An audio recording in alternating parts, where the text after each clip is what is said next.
Jai Hind students, how are you all of you? Wish you all are so much great at the home and learn all the things very perfectly. So once again from this side, I teacher Sound Prajapati welcomes you all intelligent and beautiful students on a very energetic, very enthusiastic platform of learning physics वाला. વિદ્યાર્થી મિત્ર અભિયાન બેચની અંદર હાલ physics વિષયની અંદર આપણે દોલનો ચેપ્ટરની તૈયારી કરી ચૂક્યા છે કે જે ચેપ્ટરની તૈયારીના ભાગ સ્વરૂપે પ્રથમ લેક્ચર આપણે જ્યારે કમ્પ્લીટ કર્યો છે એની અંદર આપણે સરળ આવર્ત ગતિ શું છે એ અંગેની ઘણી બધી માહિતીઓ શીખી લીધી છે. સાથે સાથે એની ઇનિશિયલી આપણે સમજવું પડે કે આવર્ત ગતિ કોને કહેવાય, દોલન ગતિ કોને કહેવાય, એનો ડિફરન્સ શું છે એ પણ આપણે ક્લિયર કરી ચૂક્યા છે. સરળ આવર્ત ગતિ માટે સ્થાનાંતર, કંપ વિસ્તાર, આવર્તકાળ, આવૃત્તિ આવી દરેક નાની નાની રાશિઓને પણ ક્લિયર કરી છે અને સાથે સાથે જે સાઇન વિધેય છે, કોસ વિધેય છે, એના આલેખો કઈ રીતે હોય છે એ માહિતી પણ તમને સમજાવવામાં આવી છે. હવે આજથી આ લેક્ચરની અંદર એટલે કે લેક્ચર નંબર 2 ની અંદર આપણે કન્ટિન્યુ કરશું કે સરળ આવર્ત ગતિ માટે સ્થાનાંતર પરથી એનો વેગ શું છે, વેગ પરથી એનો પ્રવેગ શું છે. પણ સર તમે તો આવર્તકાળ કીધું છે, બીકોઝ એ પ્રવેગ પરથી આપણને બળ મળશે, એ બળ પરથી આપણે આગળ વધીશું વિદ્યાર્થી મિત્ર આવર્તકાળની થિયરી માટે. ઠીક છે, તો આશા રાખું છું કે પાછળની તમામ વસ્તુ આપ એકદમ કમ્પ્લીટ શીખી લીધી હશે. જો તમને સમજ પડી ચૂકેલી હોય તો એકવાર ડેફિનેટલી સરને જણાવી દેવું કે યસ સર અમને કમ્પ્લીટલી સમજ પડી ચૂકેલી છે. ઠીક છે, તો શરૂઆત કરી આજના મજેદાર લેક્ચરની. Lecture number 2. સર આજે આ લેક્ચરમાં આપણે શું કરવાના છે, ઘણી બધી ધમાલ મસ્તીઓની સાથે હે ને લેક્ચરની શરૂઆત કરીશું અને ઘણી બધી બેટા જોરદાર માહિતીઓ છે એને આજે આપણે દિમાગમાં ફિટ કરી દેવાની છે. ચलिए तो शुरुआत करता गया ऑसिलेशन. सर ये क्या चीज है, वो ये चीज है बेटा, अगर आपको यहाँ पे रख दिया जाए और पापा पीछे से धक्का मार दे तो ये जो आप फील करते हो उसी चीज को बोला जाता है ऑसिलेशन. चलिए તો આની જે ચર્ચા છે એ બધી થશે ધીમે ધીમે થશે. ઠીક છે, બટ શરૂઆતમાં જે દોલનો ચેપ્ટર છે નામ દોલનોથી છે પણ સમજવાની વાત તો અંદર સરળ આવર્ત ગતિ છે. है ना, नाम શું છે દોલન, मतलब કે નામ कुछ और दिया और समझा कुछ और दिया. તો સમજ બેટા દોલનો ચેપ્ટરની અંદર લેક્ચર નંબર 2 આજે મેઇન કઈ કઈ વસ્તુ આપણે કવર કરશું. તો વેરી ફર્સ્ટ સર તમને એકવાર જસ્ટ રિવાઇઝ કરાવી દે છે કે આપણે સરળ આવર્ત ગતિ શું છે એ કમ્પ્લીટલી સમજી ચૂક્યા છે. સર એકવાર રિવાઇઝ કરાવી દો. હા, તો રિવાઇઝ સર કરાવી દે છે કે જ્યારે એક બળ લાગે છે પદાર્થ ઉપર, કયું બળ, તો કે એને આપણે નામ આપેલું પુનઃસ્થાપક બળ. યાદ કરો. હા સર, અમને ખબર છે કે એક એફ પુનઃસ્થાપક બળ હોય છે અને એ જે પુનઃસ્થાપક બળ છે એ છે -kx. સ્થાનાંતરના સમપ્રમાણમાં, પરંતુ લગાડેલું જે બળ છે એ એના વિરુદ્ધમાં હશે, એટલે કે સ્થાનાંતરની વિરુદ્ધ દિશામાં હશે. એવા બળની અસર હેઠળ જ્યારે પદાર્થ એ સુરેખ પથ ઉપર આવર્ત ગતિ કરે છે આપણે એને કહીએ છીએ કે સરળ આવર્ત ગતિ છે. ઇમેજિન થઈ ગયું હશે મે બી જો તમે લાસ્ટ લેક્ચર કમ્પ્લીટલી સમજ્યા છો તો. ઠીક છે, એ સરળ આવર્ત ગતિની વાતો તો આપણે કમ્પ્લીટ કરી. ત્યાર પછી ઇમ્પોર્ટન્ટ વસ્તુ સરે સમજાવી છે કે એના માટે જે સ્થાનાંતરનું સમીકરણ છે ઇટ ઇઝ મોસ્ટ ઇમ્પોર્ટન્ટ. અહીંયાથી જ આપણી બધી થિયરીઓ આગળ વધશે. તો સરળ આવર્ત ગતિમાં સ્થાનાંતર એક્ઝામ્પલ તરીકે સમજ બેટા કે વાય અક્ષ ઉપર આપણે દર્શાવી છે અથવા એને વાય તરીકે રિપ્રેઝન્ટ કરીએ છીએ. એ સમય સાથે સતત બદલાઈ રહ્યું છે તો કોઈ આને વાય ઓફ ટી પણ લખશે, એટલે કે એક પ્રકાર એક વિધેય છે.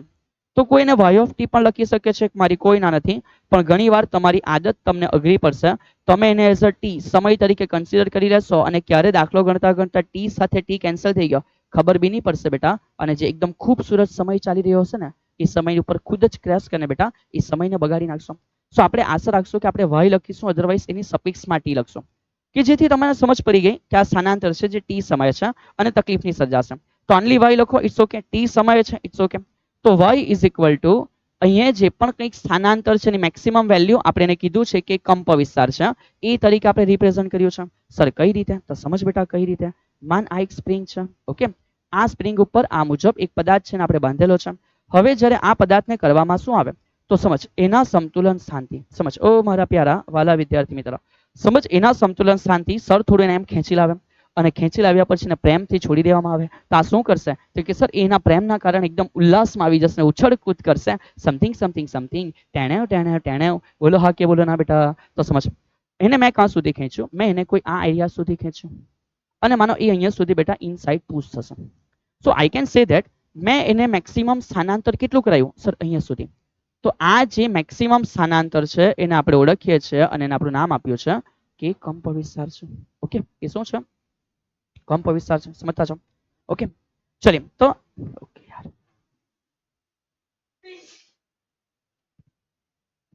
આ શરદી છે ને યાર, સરનો મતલબ કે હાથ નથી છોડતી યાર. અને એને મારી સાથે ખબર નહીં શું મજા આવી ગયેલી છે. એકવાર આવી ગયા હવે જવાનું નામ નથી લેતી યાર. તમારી પાસે કોઈ ટ્રીક હોય તો બતાવો કે કેવી રીતે એનાથી છુટકારો આવે યાર. ચલિए, તો એ જે કંપ વિસ્તાર છે એ કંપ વિસ્તાર તમે સમજી ગયા, મેક્સિમમ સ્થાનાંતર છે. પછી તો એની અંદર સર એ વિધેય પ્રમાણે વેલ્યુ ચેન્જ થશે. કન્ટિન્યુઅસલી વેલ્યુ ઘટે છે, વધે છે, ઘટે છે, વધે છે. અને આપણે સાઇન અને કોસના વિધેય તરીકે સમજ્યા છે. અને સાઇન અને કોસના વિધેય તરીકે સમજ્યા એમાં બી આપણું એક્ઝામ્પલ અહીંયાથી સ્ટાર્ટ, એમાં અહીંયાથી છોડ્યું તો ત્યારે સ્થાનાંતર મેક્સિમમ છે, પછી રિડ્યુસ થયું. તો એ પ્રમાણે જે બંધ બેસતું વિધેય છે એ કોસ વિધેય છે. ઓમેગા ટી પ્લસ શું છે? ફાઈ.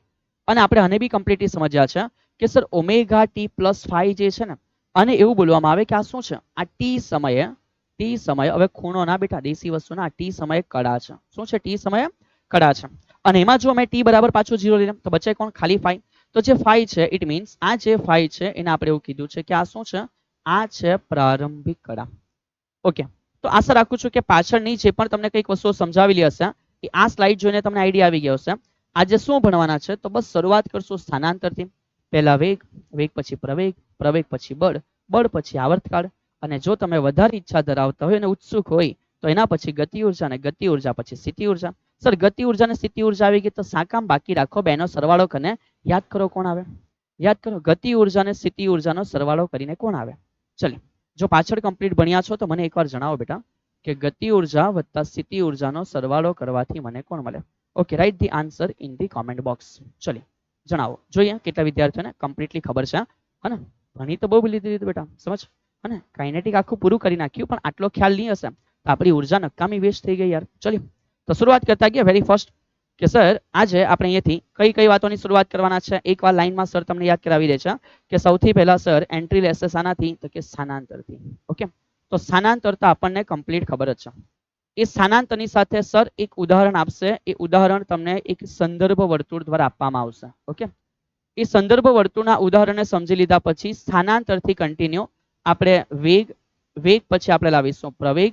અને બધાને ખબર છે સર કે પ્રવેગ મળી જાય એટલે બળ મળવું એ બહુ આસાન વસ્તુ છે. અને જ્યારે તમને બળ મળી જશે તો બળ પરથી આપણે આગળ વધીશું અને એના ઉપરથી આપણે આવર્તકાળનું સમીકરણ બનાવી શકીશું. અને તમે નહીં અટકો, તમે ઈચ્છો તો આવર્તકાળ પરથી તમે આવૃત્તિ વિશેનું પણ સમીકરણ છે એ જોઈ શકો છો. ઇટ ઇઝ ટુ ઇઝી યાર. ચલો, આ થઈ ગયું આજનું લાઈન. પણ એક કામ કર, લેક્ચર ચાલુ કરવા પહેલા આખો લેક્ચર સમજી લે. સમજ બેટા, લેક્ચર ચાલુ કરવા પહેલા આખો લેક્ચર સમજી લે. કેવી રીતે? તો યાર આજે જ્યારે સરે તમને ઓલરેડી સ્થાનાંતરનું સમીકરણ સમજાવી દીધું, યાદ કર એ ભવ્ય સાયન્સ, યાદ કર બેટા એ ભવ્ય ફિઝિક્સ, યાદ કર તમારો ભવ્ય ભૂતકાળ. હે ને? એ ભવ્ય ભૂતકાળ તમને એવું કહે છે કે સર જ્યારે કોઈ વસ્તુ સતત સમય સાથે બદલાઈ રહી છે, મતલબ કે અહીં મારું સ્થાનાંતર સમય સાથે સતત બદલાય છે, તો એના ઉપરથી મારે જ્યારે વેગ લાવવાનો છે તાક્ષણિક વેગ, તો કઈ રીતે મળે? સર સ્થાનાંતરનું મને ખબર છે કે શું કરવું પડે? વિકલન કરવું પડે. અતિ પ્રેમથી તમે બધા ભણ્યા છો. અને વિકલન કરવું પડે કોની સાપેક્ષે? સર સમયની સાપેક્ષે. અને એ જ રીતે વેગ ઉપરથી ફરી પાછું મારે પ્રવેગ લાવવું હશે તો વિકલન કરવું પડશે કોની સાપેક્ષે? સમયની સાપેક્ષે. લેવો તો ધડામ દેને બે થિયરી તમારી સામે પૂરી બેટા. ઠીક છે, ફંડામેન્ટલી ક્લિયર થઈ જાવ. આજે શું ભણવાના છે બેટા? એકવાર ફંડામેન્ટલી ક્લિયર પછી તમે ખાલી વેઇટ કરશો કે સર આજ બોલવાના છે અને તમને સમજાઈ જશે યાર. ચલ, અને ત્યાર પછી સર પ્રવેગ આવી જાય તો પ્રવેગ આવી જાય તો યાદ કર બેટા, તમને અને મને બંનેને ખબર છે કે F is equal two ma. બોલો હા કે ના? તો કે યસ સર. તો પ્રવેગ આવી ગયો, પ્રવેગ F is equal two ma. તેના ઉપરથી કોણ આવી ગયો? બળ આવી ગયો. ઓહો હો સર, એકદમ સિમ્પલ. યસ બેટા, આટલી સિમ્પલ થિયરી આજે સમજવાના છે. અને એ બળ આવી જાય ત્યાર પછી આવર્તકાળ કેવી રીતે લાવશો એને થોડું સિક્રેટ રાખીએ. હા ને? પછી બધું યાર રિવીલ થઈ જશે તો લેક્ચરમાં પછી થશે કે યાર આ તો બધું ખબર જ છે. તો આવર્તકાળને થોડું સિક્રેટ રાખીએ, આજનો ટાર્ગેટ છે. ઠીક છે, ચલીએ. તો આટલી વસ્તુ તો આપણે જોવાના છે, સાથે ઘણી બધી વસ્તુ તમને સર MCQ ના પાર્ટ રૂપે પણ કરાવશે. ચલીએ તો શરૂઆત કરતા ગયા. વેરી ફર્સ્ટ એક નાનો ભાગ જે સરે તમને કીધો, એક ઉદાહરણ તમને અહીંયા સમજાવવામાં આવશે. કોના દ્વારા? તો અહીંયા સવાલ કીધો છે. સવાલ એવું કીધું છે કે બતાવો. શું બતાવો? શું બતાવો? શું બતાવો? ઓ ભાઈ ઇધર, આ બાજુ, આ બાજુ. શું બતાવો? ચલો આ બાજુ તરત જ. હે ને? બતાવો કે નિયમિત વર્તુળાકાર ગતિ એ સરળ આવર્ત ગતિ છે. સર એવું કેવી રીતે થઈ જાય? તમે તે કીધું સરળ આવર્ત ગતિની અંદર ગતિપથ સુરેખ હોવો જોઈએ. વર્તુળાકાર ગતિમાં તો ગતિપથ સુરેખ નહીં હોય સર, વસ્તુ ગોલ ગોલ ફરે, વસ્તુ ગોળ ગોળ ફરે. તો પછી કેવી રીતે? તો સમજ બેટા કેવી રીતે. સર તમને પહેલા પ્રેક્ટિકલી બતાવે છે. એકદમ શાંતિથી બેટા મારી સામે અત્યારે કમ્પ્લીટલી આ વ્યૂમાં મને ચેક કરો. હવે મેં જે અત્યારે અહીંયાથી આ મારા પેન દ્વારા એક શેપ ડ્રો કરું છું એને થોડું સમજવા ટ્રાય કરજો. સર શું કહે છે? બોલો ખુદના મનમાં. સરે કેવો શેપ ડ્રો કર્યો? શેપ આને કહેવાય ગોળ ગોળ શેપ. એવું લાગે દિવાળીનો ટનક તારો તમે બતાવતા છો. તો સમજ આ એકચ્યુઅલમાં તમારા માટે એક ગોળ શેપ છે. બટ આ જ ગોળ આ જ ગોળ સર હવે એને એક અલગ રીતે ડ્રો કરી બતાવે. ચલિए અભી તો તમારે ઓબ્ઝર્વ કરવાનું છે કે સરનો એકચ્યુઅલી આ હાથ જે છે હું મારા માટે આ ડાયરેક્શનમાં બેટા વર્તુળ ડ્રો કરીશ. તમે આ હાથને ફીલ કરજો. એકચ્યુઅલી તમને કેમેરામાં 2D માં કેવું ફીલ થાય તો સમજ બેટા, સરનો હાથ ધીમે ધીમે ઉપર જાય છે અને સરે કમ્પ્લીટલી ગોલ પૂરું કર્યું. સમજ, મેં કમ્પ્લીટલી ગોલ પૂરું કરું છું, બટ મે બી બેટા મને આઈડિયા છે કે તમે એવું ફીલ કરી રહ્યા છો કે મારો હાથ ઉપર અને નીચે જાય છે. બોલ હા કે ના બેટા? ચલ ફીલ થયું કે નહીં થયું? તો એકચ્યુઅલમાં સમજ સર શું કહે છે, મેં શું દોરું છું, મેં એકચ્યુઅલી ગોળ દોરું છું. તો મારું આ જે ગોલ છે એ મારું ગોલ આ ડાયરેક્શનમાંથી તમને એવું લાગે છે કે સર વર્તુળાકાર ગતિ કરે છે, બટ સેમ સમજ એ જ વર્તુળ સર આ ડાયરેક્શનમાંથી ડ્રો કરે છે. તો ફીલ કર બેટા, તમને તો 2D માં એવું ફીલ થાય છે કે લાઈક સરનો હાથ અપ એન્ડ ડાઉન જાય છે. ફીલ થયું ને? બટ એકચ્યુઅલી મેં મારો હાથ બેટા આ રીતે ગોળ ફેરવું છું. Hope you can feel it. So વર્તુળાકાર ગતિ છે, બટ જો તમે એને સ્ટ્રેટ સામેથી જોવ છો, તો જો તમે એને સાઈડ વ્યૂમાંથી ચેક કરો છો તો ત્યારે તેવું ફીલ થાય લાઈક કંઈક નીચે જાય ને કંઈક અપ જાય. તો ચેક કર બેટા, આ સુરેખ ગતિપથ બન્યો. એવું લાગે છે કે કોઈ વસ્તુ છે, કણ છે, જે સતત એના મધ્યમાન સ્થાનની આસપાસ બેટા આવર્ત ગતિ કરી રહ્યું છે. એન્ડ ધેટ્સ હાઉ તમે કહી શકો કે આ સરળ આવર્ત ગતિ છે. તો મિનિંગ સમજજો બેટા, સર શું કહે છે. બહુ સિમ્પલ વસ્તુ છે, વિધાઉટ એની મતલબ કે લોંગ એક્સપ્લેનેશન. તમે આરામથી સ્વીકારી લીધું કે માનો અહીંયા એક કણ છે, હા ને, બિંદુ એફ ઉપર એક કણ છે. માનો બેટા એક માછલી છે, એફ ફોર ફિશ, ચલીએ, હા ને, જેને ખાવાની મજા આવતી હશે, અને એના મોઢામાં પાણી બી આવી હશે, અને જેને બેટા આ વાત સાંભળીને ગુસ્સો આવ્યો હશે, સાહેબ તો માછલીની વાત કરી, અને બેટા ઠીક છે તો વાત કરી યાર, ખાલી સમજ, મને બી નથી ખબર આવું બધું શું આવે. તો સમજ યાર સર શું કહે છે. સર મચ્છી की बात कर रहे हो बेटा, चलो फिजिक्स ની વાત કરીએ છીએ. તો અહીંયા એક કણ છે, સમજ, એ જે કણ છે એ કન્ટિન્યુઅસલી ગોલ ગોલ ઘૂમે છે. તો આ જે કણ છે એકચ્યુઅલમાં એ કેવી ગતિ કરે છે સર, એ કન્ટિન્યુઅસલી આ રીતે અમે કહી શકીએ કે આ રીતે એ કન્ટિન્યુઅસલી ગોલ ઘૂમે છે. ચલો, તો આ ડાયરેક્શનમાંથી જોતા શું ફીલ થાય કે માછલી ગોલ ગોલ ફરી રહી છે. બટ એ જ વસ્તુ સમજ સર અહીંયાથી જોઈ, મતલબ કે આ રીતે યું અંદરથી, હા ને. હવે માછલી શું કરે તો કે યું, બટ મારા માટે તો એવું છે કે લાઈક માછલી ઉપર નીચે જાય છે. ઓકે સર, સમજી ગયા. તો સમજ, જ્યારે મેં એને પર્ટિક્યુલર આ જગ્યાએથી જોઈશ, જો સાવન સરની આંખ બેટા, કોની આંખ? સાવન સરની આંખ, ઠીક છે. તો મેં જ્યારે એને અહીંયાથી આ રીતે જોયું તો મને ખબર પડ્યા કે એકચ્યુઅલમાં આ માછલી છે એ કાં કે નીચે, પછી કાં કે ઉપર, પછી કાં કે નીચે, પછી કાં કે ઉપર. તો જો ચેક કરીએ આ ડાયરેક્શનમાંથી તો કે સર વર્તુળાકાર ગતિ છે, પણ આ ડાયરેક્શનમાંથી sir up and down, up and down, up and down, કોઈ નિયત બિંદુની આસપાસ સુરેખ પથ ઉપર નિશ્ચિત સમયગાળે પોતાની ગતિનું પુનરાવર્તન કરે છે. મેં કહી શકું કે આ સરળ આવર્ત ગતિ છે. હા કે ના? ચલિએ, તો આ તમારા માટે એક ઉદાહરણ થઈ ગયું. હવે આને સમજવાની વસ્તુ છે બેટા, એને ગુજરાતીમાં લખ નહીં કરવાનું હોય, તો આપણે એ સમજી લીધું છે એકદમ વ્યવસ્થિત રીતે કે સર નિયમિત વર્તુળાકાર ગતિ છે, હા ને, એટલે એક સરખા વેગથી જ્યારે આ બધી વાતો થઈ રહી છે, કોણીય વેગ, તો કહી શકાય કે કયા પ્રકારની ગતિ છે? સરળ આવર્ત ગતિ છે. દિમાગે એક્સેપ્ટ કર્યું, then it's too good. Sir accept નથી કર્યું, પુશ બેક એન્ડ જસ્ટ બેટા પાછું એકવાર ચેક કરી લો. ઓકે, ચલો હવે આપણે અહીંથી આગળ વધીએ છીએ બેટા. શું છે એ સમજો. એવું કીધું કે ભાઈ સંદર્ભ કણ છે. સર સંદર્ભ કણ એટલે તો જેને બેટા મેં માછલી કીધી, હે ને, અને જેને તમે કીધું છી છી છી સાહેબ માછલીનું નામ નહીં બોલાય, તો સમજ એ જ વસ્તુ. તો એ જે આપણે કીધું કે અહીંયા એક કણ છે, હે ને, એક અહીંયા કણ છે. તો એ જે સંદર્ભ કણ છે, માનો એના પરથી આપણે એનું જે ગતિ છે એને નામ આપ્યું કે સંદર્ભ વર્તુળ છે. ચાલો, એ તો તમે એકદમ ક્લિયર કરી લીધું. હા સર, આગળ વધીએ. હવે એવું બતાવવાનું છે કે જો એની નિયમિત વર્તુળાકાર ગતિમાં કોઈ વ્યાસ પર પ્રક્ષેપ હોય, કોઈ વ્યાસ પર પ્રક્ષેપ હોય તો એ સરળ આવર્ત ગતિ છે. તો બેટા વાત એ છે, સમજ, વાત એ છે પણ એને અલગ રીતે સમજાવવાની છે. ઇટ્સ ઓકે, જસ્ટ 2 મિનિટ્સ બેટા, પછી આગળ વધીશું. સમજી લો, થોડું દિમાગ ખુલ્લું રાખજો યાર. ચલિए, દિમાગ કેવું રાખો? ખુલ્લું રાખો બેટા. ચલો સમજતા જાઓ. તો માનો યાર મેં એમ કેમ છું કે જ્યારે આ ફિશ માછલી યું ગતિ કરી રહી છે, ઠીક છે, તો આ માછલી જ્યારે આ ગતિ કરી રહી છે તો મેં અત્યારે એવું કહી શકું, માનો મેં એનો કોઈ જગ્યા પ્રક્ષેપ દોરું, અહીંયા માછલી છે, તો જે જગ્યા માછલી છે મેં કહી શકું કે આ માછલીને દર્શાવતો સેન્ટરમાંથી એક સદિશ છે. તો કે હા સર, માની લીધું અને છે, એક્ઝેક્ટ છે. તો હવે સર એના માટે બેટા દોરે છે શું? તો કે એક જ મિનિટ બેટા, ચલીએ.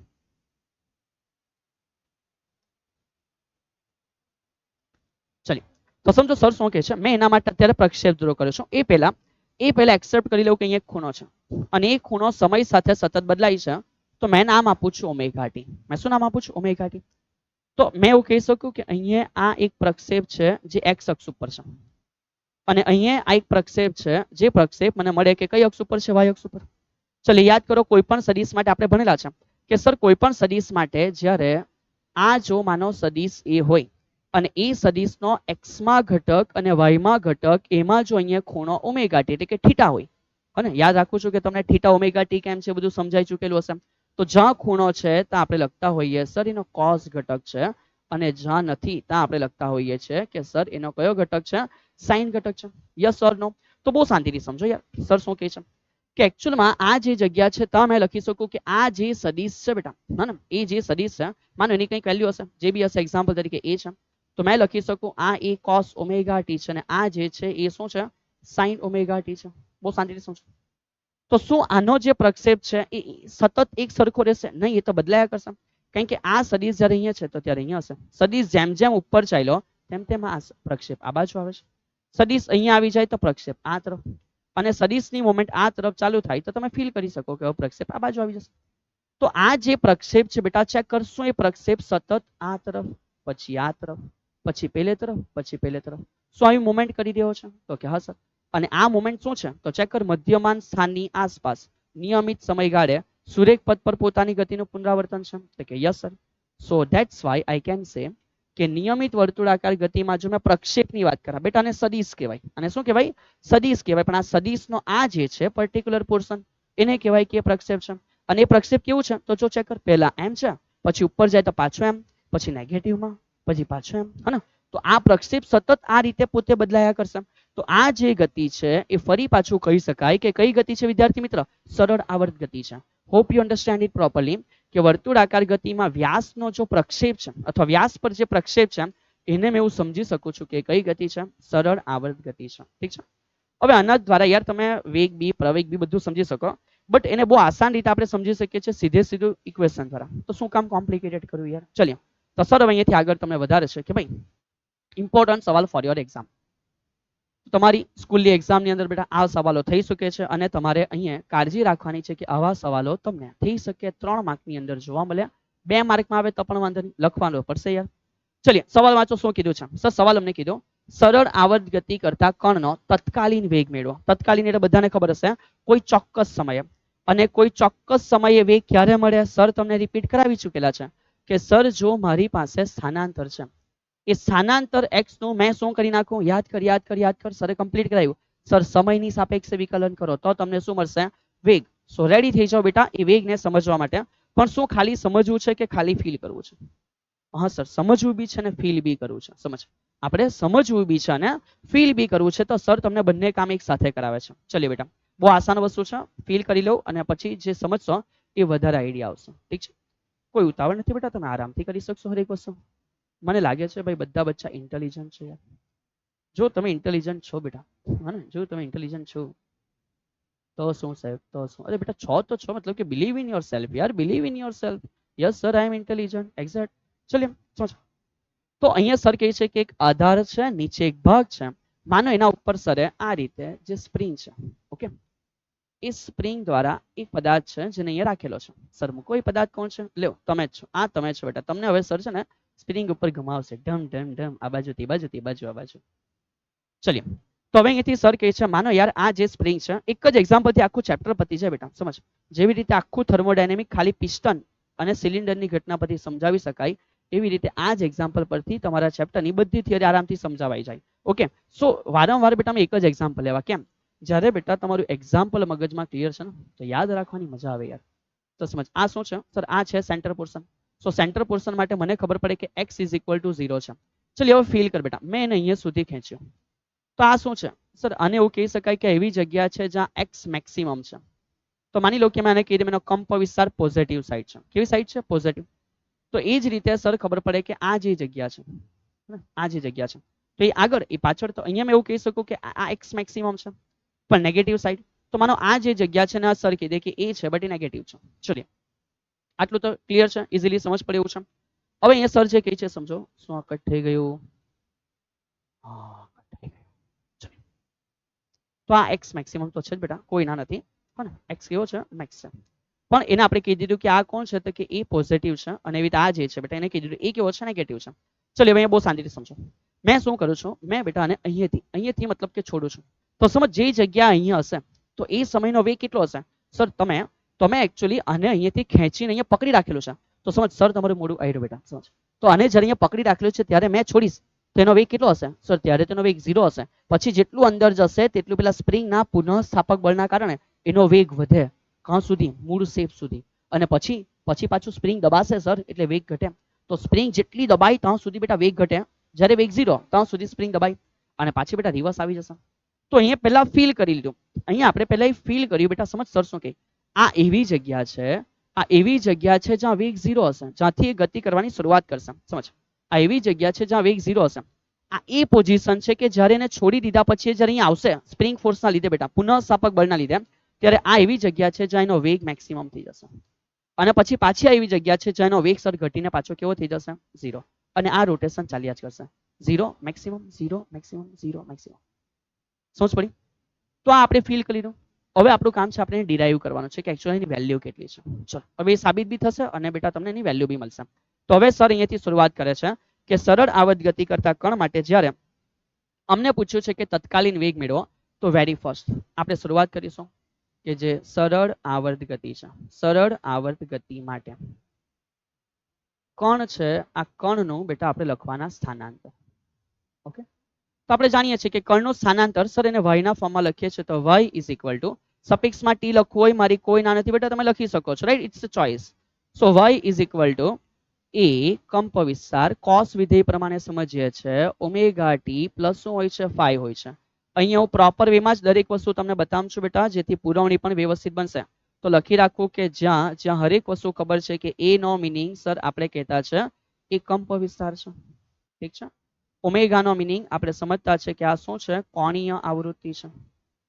ઓકે, અને ત્યાર પછી જે ફાઈ છે, આ ફાઈ નો મિનિંગ છે સર એને એવું કહી શકાય કે એ શું છે? એ છે પ્રારંભિક કળા. સોરી, અહીંયા સુધી ક્લિયર? તો કે યસ સર. હવે અહીંયાથી આપણે શરૂઆત કરીશું પહેલી વસ્તુની. સર કઈ રીતે? ચલીએ તો સમજતા જાઓ કે આ જે છે એને આપણે કહી દેવાનું આ છે સમીકરણ નંબર 1. ચલીએ તો શરૂઆત કરતા ગઈએ. વેગ માટે સિમ્પલ કહાની છે કે વેગ માટે કરવાના શું છે તો કે જે સમીકરણ છે આ સમીકરણ 1 નું, ઓકે, સમીકરણ 1 નું શું કરવાના? સમયની સાપેક્ષે વિકલન કરતા. સો અહીંયાથી બધાને એકવાર રિમાઇન્ડ કરાવી દઉં છું કે આપણે વિકલન કમ્પ્લીટ ભણી ચૂકેલા છે. સો સર આશા રાખે છે કે તમને અહીંયા થોડો આઈડિયા આવશે, થોડો સપોર્ટ કરવો પડશે બેટા. સો અહીંયા લખી શકું dy by dt, dy by dt which is equal to વિકલન કોનું? તો કે સર d by dt જે વિકલન થશે એ આખાનું સ્ટચ થશે, એટલે કે a cos omega t plus phi. આનું વિકલન થયું? તો કે યસ સર. ચલો તો અહીંયા સુધી તમે જો સમજીને ક્લિયર કરી ચૂકેલા છો તો આપણે નેક્સ્ટ આગળના સ્ટેપ ઉપર લઈ ગયા. ચલો આપણે ક્યાં સુધી પહોંચ્યા? તો કે સર માટે આપણે આ સ્ટેપ સુધી પહોંચ્યા છે કે જે dy by dt છે. Okay, dy by dt is equal two મેં કહી શકું કે એ અચળ છે, તેને બહાર કાઢી લઈએ.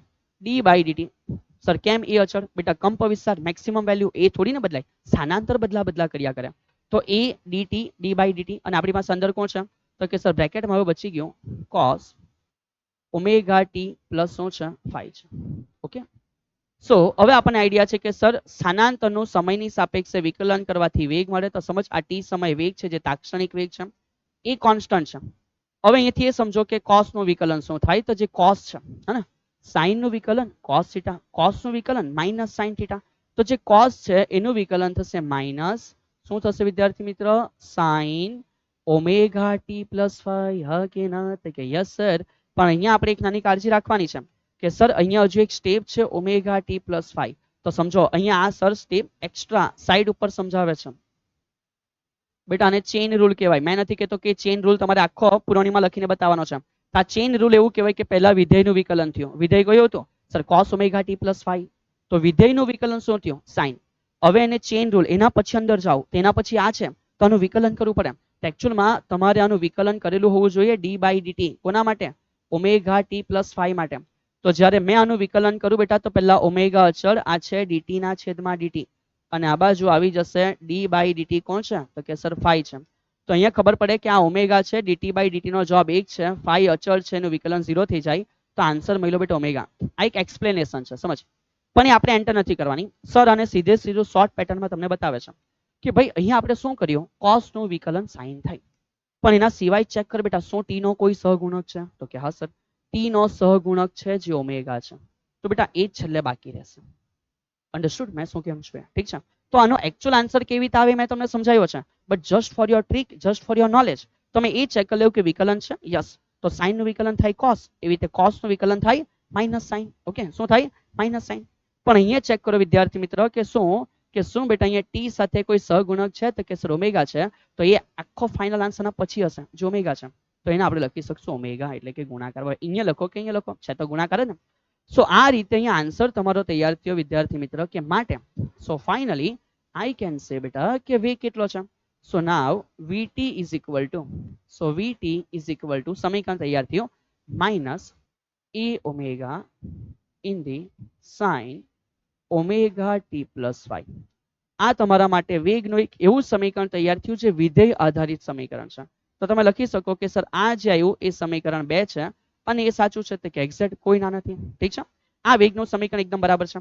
પણ અહીંથી આપણે આગળ હજુ એક નાનું ડેરિવેશન કન્ટિન્યુ કરશું. ડેરિવેશન તો નહીં બેટા, એક નાનું ઇક્વેશન છે એને કન્ટિન્યુ કરશું. ચલિए, હવે તમને બધાને ખબર છે કે ભાઈ સુનો સુનો સુનો સુનો દુનિયા વાળું. ચલિए, તો સર કહે છે કે આપણને બધાને ખબર છે કે sin સ્ક્વેર થીટા વત્તા જે cos સ્ક્વેર થીટા છે આનો જવાબ કેટલો હોય છે? સર નિત્ય સમ છે, 1 હોય છે. So now I can say that sin square theta નો મિનિંગ શું થશે? તો કે sir 1 minus cos square theta થશે. So now I can say that sin theta નો મિનિંગ શું થશે? તો કે સર વર્ગ સામે જાય તો વર્ગમૂળમાં 1 માઇનસ cos સ્ક્વેર થીટા થશે. બોલ હા કે ના? તો કે યસ. પણ અહીંયા આપણી પાસે સમજો કે જ્યાં આપણી પાસે થીટાની વેલ્યુ શું છે? તો સર થીટા આપણી પાસે છે ઓમેગા ટી પ્લસ 5. થીટા કેટલો છે? Omega T plus 5. તો જે જગ્યાએ sin થીટા છે, મેં એવું લખી શકું કે sin થીટા માટે √1 માઇનસ cos સ્ક્વેર થીટા. પણ થીટા નથી સર, થીટાના બદલે ઓમેગા ટી પ્લસ 5 છે.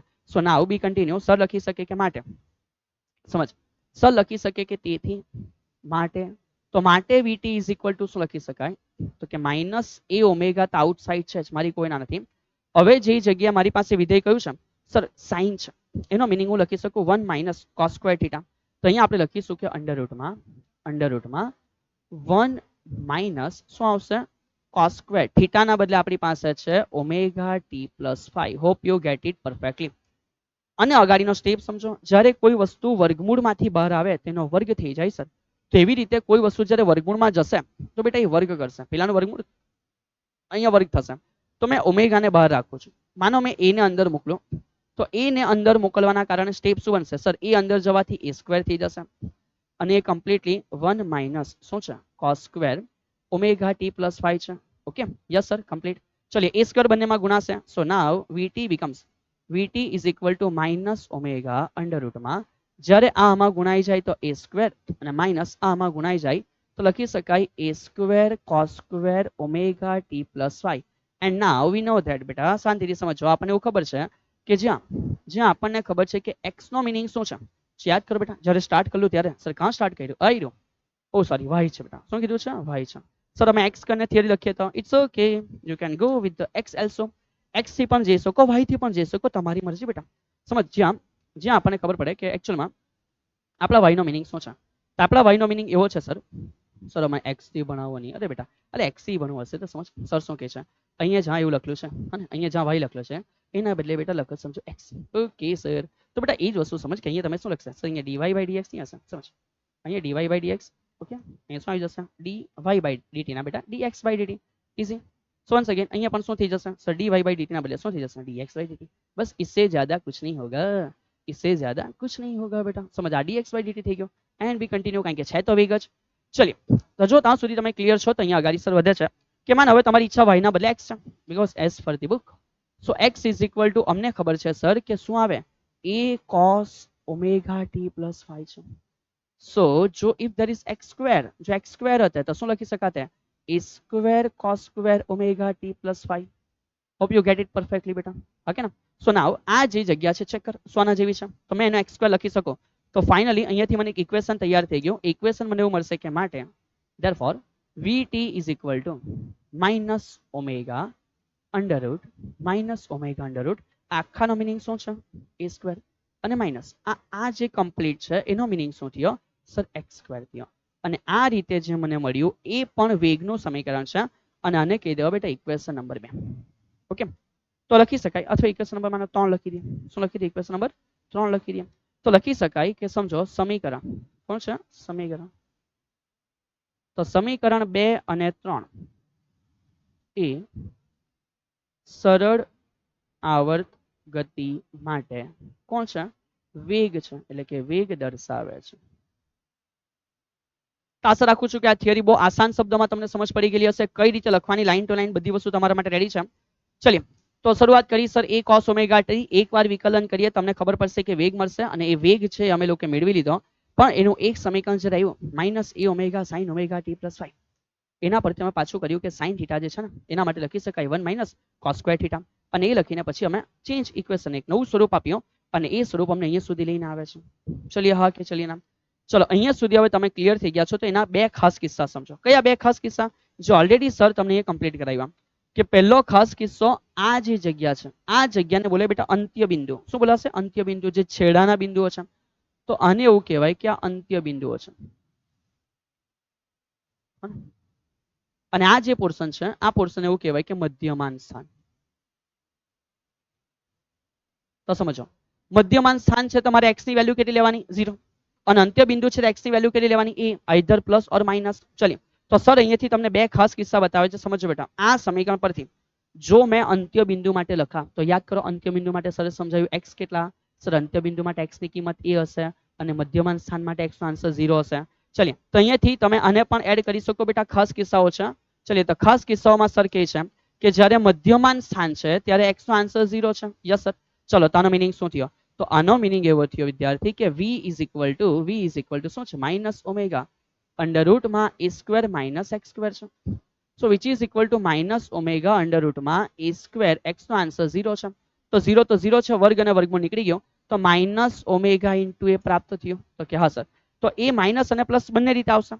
તો લખી શકાય કે મારા માટે વેગ જે મળ્યો એ minus or plus omega into a છે. અને એક નાની વસ્તુ બેટા કે ધન x અક્ષની દિશામાં ગતિ કરે ત્યારે વેગ કેવો હશે? ધન. એટલે કે યુ તો કે વેગ ધન અને યુ તો કે વેગ ઋણ. ઠીક છે. અને ઋણમાં ગતિ કરે તો વેગ કેવો હશે? ઋણ હશે. ચલિए સાથે સાથે બીજી વસ્તુ સમજો. સાથે સાથે આ જે a ઓમેગા આવ્યો ને એને સમજ બેટા. સર શું કહે છે? આ a ઓમેગા માટે સર તમને અહીંયાથી એક માહિતી કહી શકે કે આ વિધેય છે. તો જે વિધેય છે ને બેટા સાઇન અથવા કોસ. ધ્યાન રાખજો સાઇન અથવા કોસ નો જે વિસ્તાર છે એ -1 થી +1 છે. એ લોકોની વેલ્યુ એની વચ્ચે જ આવે, એની કરતા વધારે નહીં આવે. તો જ્યારે સાઇન ની વેલ્યુ 1 આવે તો એ મેક્સિમમ છે, એનાથી વધારે હોઈ નહીં શકે. અને આની વેલ્યુ જ્યારે મેક્સિમમ છે, ઇન શોર્ટ મારો આન્સર જે મળે એ બી મેક્સિમમ હશે. કારણ કે a અને ઓમેગા તો ફિક્સ છે. તો આનો મિનિંગ કે જ્યારે ખાલી a ઓમેગા છે અને આનો આન્સર 1 છે, ઇટ મીન્સ આ જે છે મેક્સિમમ વેગ છે. ધેટ્સ વાય મેં એવું કહી શકું જે મેં તમને પેલી આકૃતિમાં બી સમજાવેલો કે અહીંયા જે તમને a ઓમેગા મળ્યો છે ધ્યાન રાખજો બેટા એનો મહત્તમ વેગ છે. અને બીજી રીતે તમે એવું પણ ધ્યાન રાખી શકો વિધેય પહેલા જે કિંમત છે એની મેક્સિમમ કિંમત છે. સર કઈ રીતે? તો સર અહીંયા સમજાવે છે. સમજ કે x ઇઝ ઇક્વલ ટુ શું હતું? તો કે sir a cos omega t + 5. તો ચેક કર આ કોણ છે? સર સ્થાનાંતર. તો વિધેય cos પહેલા જે વેલ્યુ છે એનો મેક્સિમમ વેલ્યુ.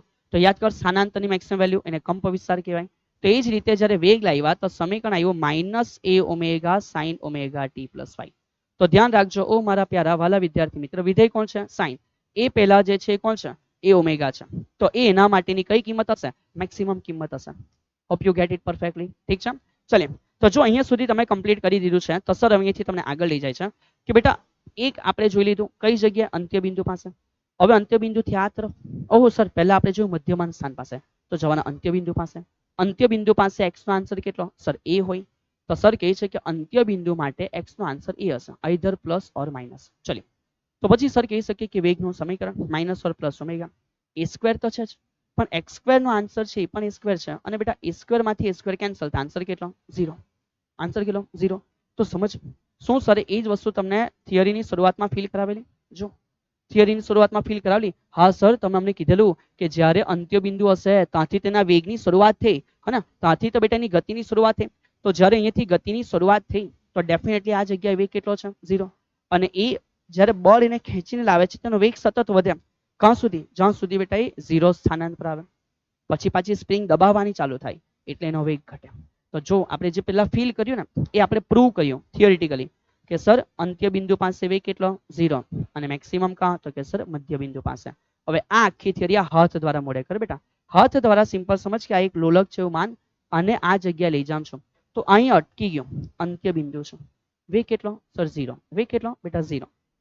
આવા દો આ નીચે આવે તો જેમ નીચે આવે તેમ વેગ વધે. તો મધ્યમાન સ્થાન પાસે વેગ કેવો? મેક્સિમમ. અહીંયાથી જેમ આ દૂર જશે તેમ ધીમે ધીમે પાછું ઉપર જાય ને તો વેગ ઘટે. તો ઘટીને બેટા જ્યારે અહીંયા પહોંચે અંત્ય બિંદુ વેગ કેટલો? 0. પાછો નીચે આવે વધે મેક્સિમમ 0 maximum 0 maximum 0 maximum 0.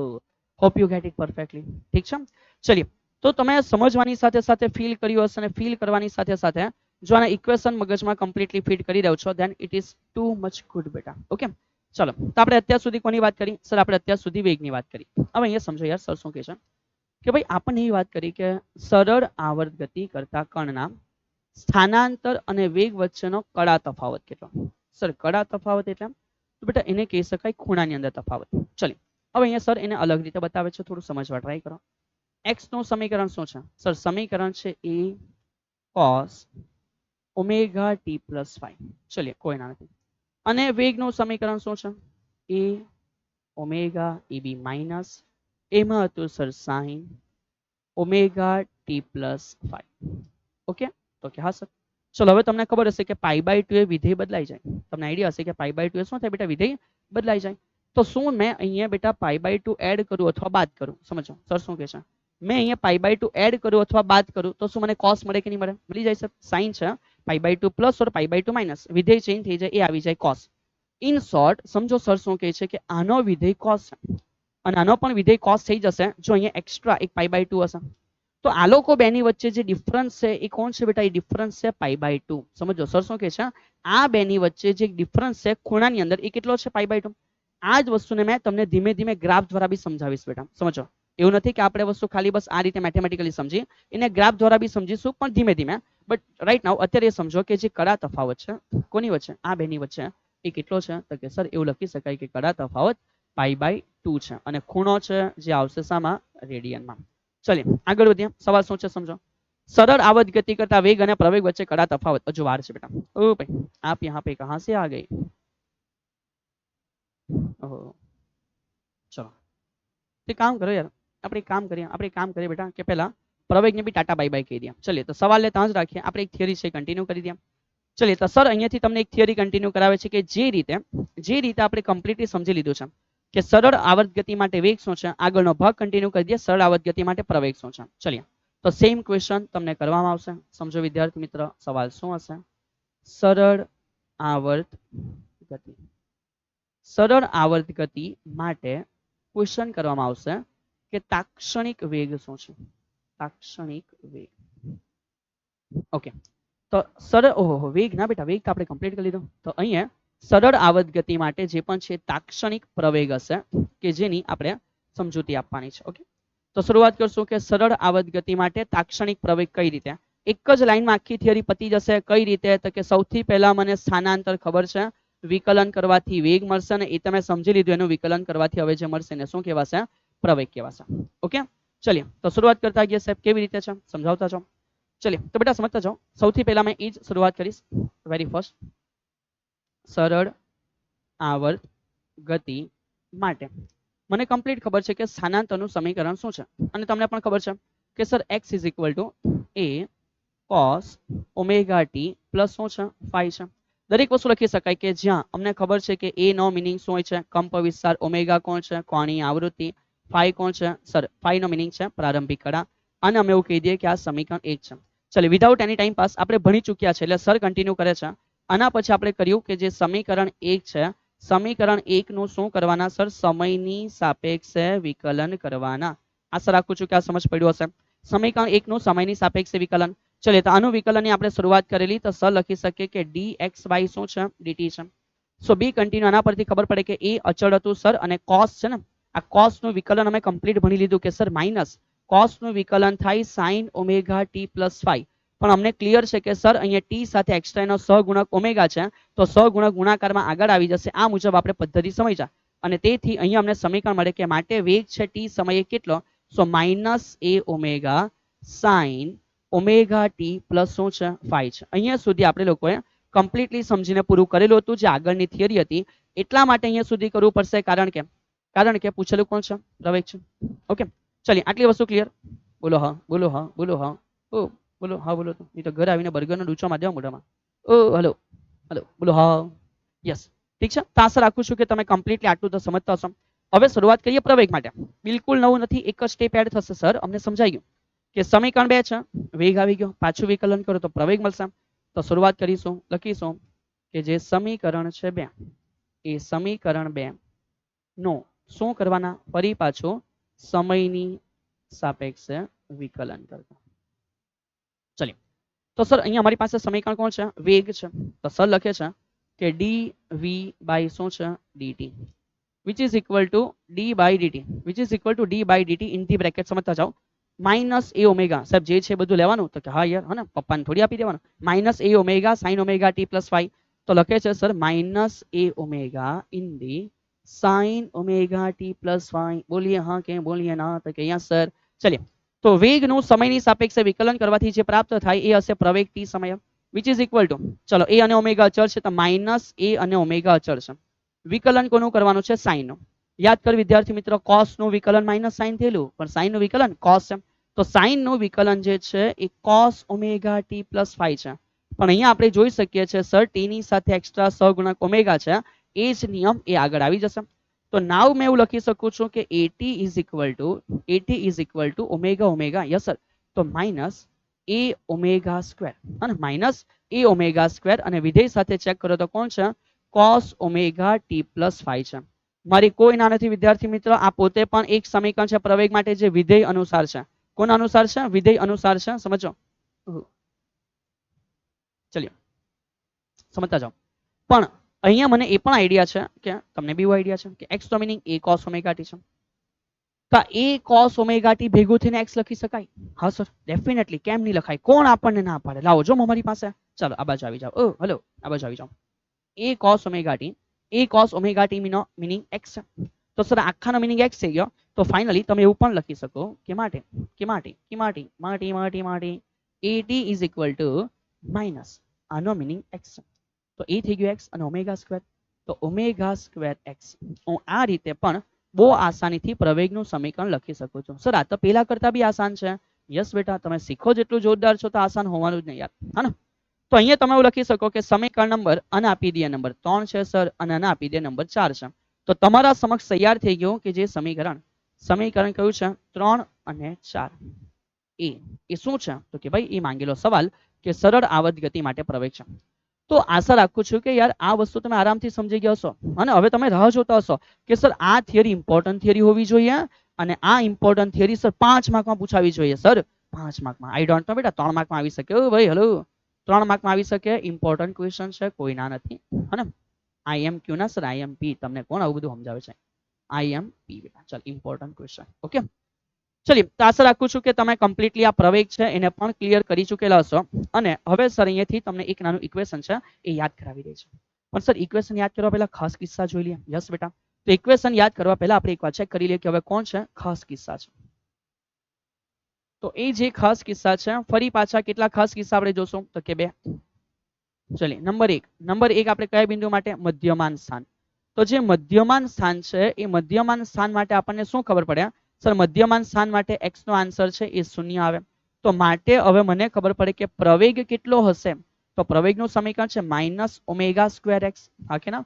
ચલો અહીંયા x કેટલા છે, 0. તો માઇનસ ઓમેગા સ્ક્વેર x 0 છે. તો ખબર પડી ગયો કે મધ્યમાન સ્થાન પાસે પ્રવેગ કેટલો હશે, 0. અને એનો જ બીજો ખાસ કેસ પણ જોઈ લઈએ. તો સર ખાસ કેસ નંબર 2, અને ખાસ કેસ નંબર કયો છે, 2 છે. તો ખાસ કેસમાં નંબર 2 કે જ્યારે અંતિમ બિંદુની વાત હશે. કયા બિંદુની? અંતિમ બિંદુ અથવા તો અંત્ય બિંદુ. તો અંત્ય બિંદુનો મીનિંગ એવો થાય કે x નો મીનિંગ આઈધર સર a છે, કાં તો પ્લસ કાં તો કેવો છે, માઇનસ. સો માટે હવે અહીંયા જે પ્રવેગ મળશે કેટલો મળશે, તો માઇનસ ઓમેગા સ્ક્વેર છે. x નો મીનિંગ a થશે. સો તેથી મેં કહી શકું કે જે પ્રવેગ છે એ મને મળશે ઓમેગા સ્ક્વેર a, અને એ પણ પ્લસ અથવા માઇનસ હોઈ શકશે. બટ વોટ એવર બેટા, આ જે વેલ્યુ હશે, હા ને, આ જે વેલ્યુ હશે એ ડેફિનેટલી સર એની કઈ કિંમત હશે, તો કે મેક્સિમમ વેલ્યુ. સર કેમ મેક્સિમમ વેલ્યુ? વિધેય પહેલા હશે. ઓકે, તો ખાસ કિસ્સા તો તમને સર સમજાવ્યા. એ જ વસ્તુને હવે અહીંયાથી આપણે એક નાના ઇક્વેશનના સ્વરૂપમાં બેટા આખું જોઈ લઈએ. સમજો સર શું કહે છે, અને equation revision, EQUATION, equation revision. સમજો સર શું કહે છે. યાર આટલા ઇક્વેશન લાવવા માટે આપણે એવું સમજો કે એક આખો લેક્ચર સમજવો પડે. પણ હવે એકવાર લેક્ચર સમજાઈ જાય પછી બહુ આસાન છે. ખાલી બેટા ડાયરેક્ટ જ આન્સર તમે બનાવી શકો છો. તો સમજો એ મહેનત નહીં કરશો, એ પ્રેક્ટિસ નહીં કરશો તો મજા નહીં આવશે. ચલિए તો ઇક્વેશન રિવિઝનમાં મને એ ખબર પડે કે સર સરળ આવર્ત ગતિ છે. આ સરળ આવર્ત ગતિની અંદર અમે કમ્પ્લીટલી એવું ક્લિયર કરી લીધું છે કે જે સ્થાનાંતર છે આ સ્થાનાંતરનું સમીકરણ x ઇઝ ઇક્વલ ટુ શું લખી શકાય? તો સ્થાનાંતરનું સમીકરણ x ઇઝ ઇક્વલ ટુ શરૂઆત થયેલી છે a cos omega t plus 5 પરથી. હા કે ના? તો કે યસ. હવે એ સ્થાનાંતરના સમીકરણનું જ્યારે મેં વિકલન કરું છું ત્યારે મને મળે છે વેગ. તો મેં વિકલન કર્યું ને તો એક જ સ્ટેપમાં વિકલન કરો નહીં, આખી બધી વસ્તુ કરવાની આવશ્યકતા શું છે બેટા? જો બતાવે છે સર એ કેવો છે? અચળ સર. cos નું વિકલન શું થાય? માઇનસ સાઇન વિકલન થાય. પહેલા આખું લખી દેવાનું ઓમેગા ટી પ્લસ 5 અને યાદ કર ટી સાથે સહગુણક કોણ છે? ઓમેગા. તે ક્યાં આવી જાય? ગુણાકારમાં. લે પતી ગયો, એક જ લાઈનમાં સવાલનો જવાબ આવી ગયો. બટ ફોર્માલિટી થોડી કરવી પડે કારણ કે પૂરણીમાં લખીને માર્ક્સ થવાના હોય છે, તો તમે એ કરી લેશો. અને વેગ પરથી સર મારે હવે લાવવાનું છે પ્રવેગ. તો વેગ પરથી જ્યારે પ્રવેગ લાવવાનું છે then no need to time pass. પ્રવેગ છે ને તો કે યસ સર આનો મિનિંગ પાછો વિકલન કરવાનું. વેગનું વિકલન પ્રવેગ આપે. એ અને ઓમેગા કેવા છે? તો સર એ અને ઓમેગા અચળ છે. સાઇન નું વિકલન શું થાય? સર સાઇન નું વિકલન થાય cos ઓમેગા t પ્લસ 5. પણ એના કારણે t સાથે એક્સ્ટ્રા ઓમેગા છે તો એક ઓમેગા હજુ આગળ આવે. તો પહેલેથી એક હતો હજુ એક આગળ આવ્યો તો શું થઈ ગયો? a square. Hope you gate all the things perfectly. હા કે ના? ચલ સમજ પડે છે બેટા? તો એકવાર સરને લખી દઉં કે યસ સર.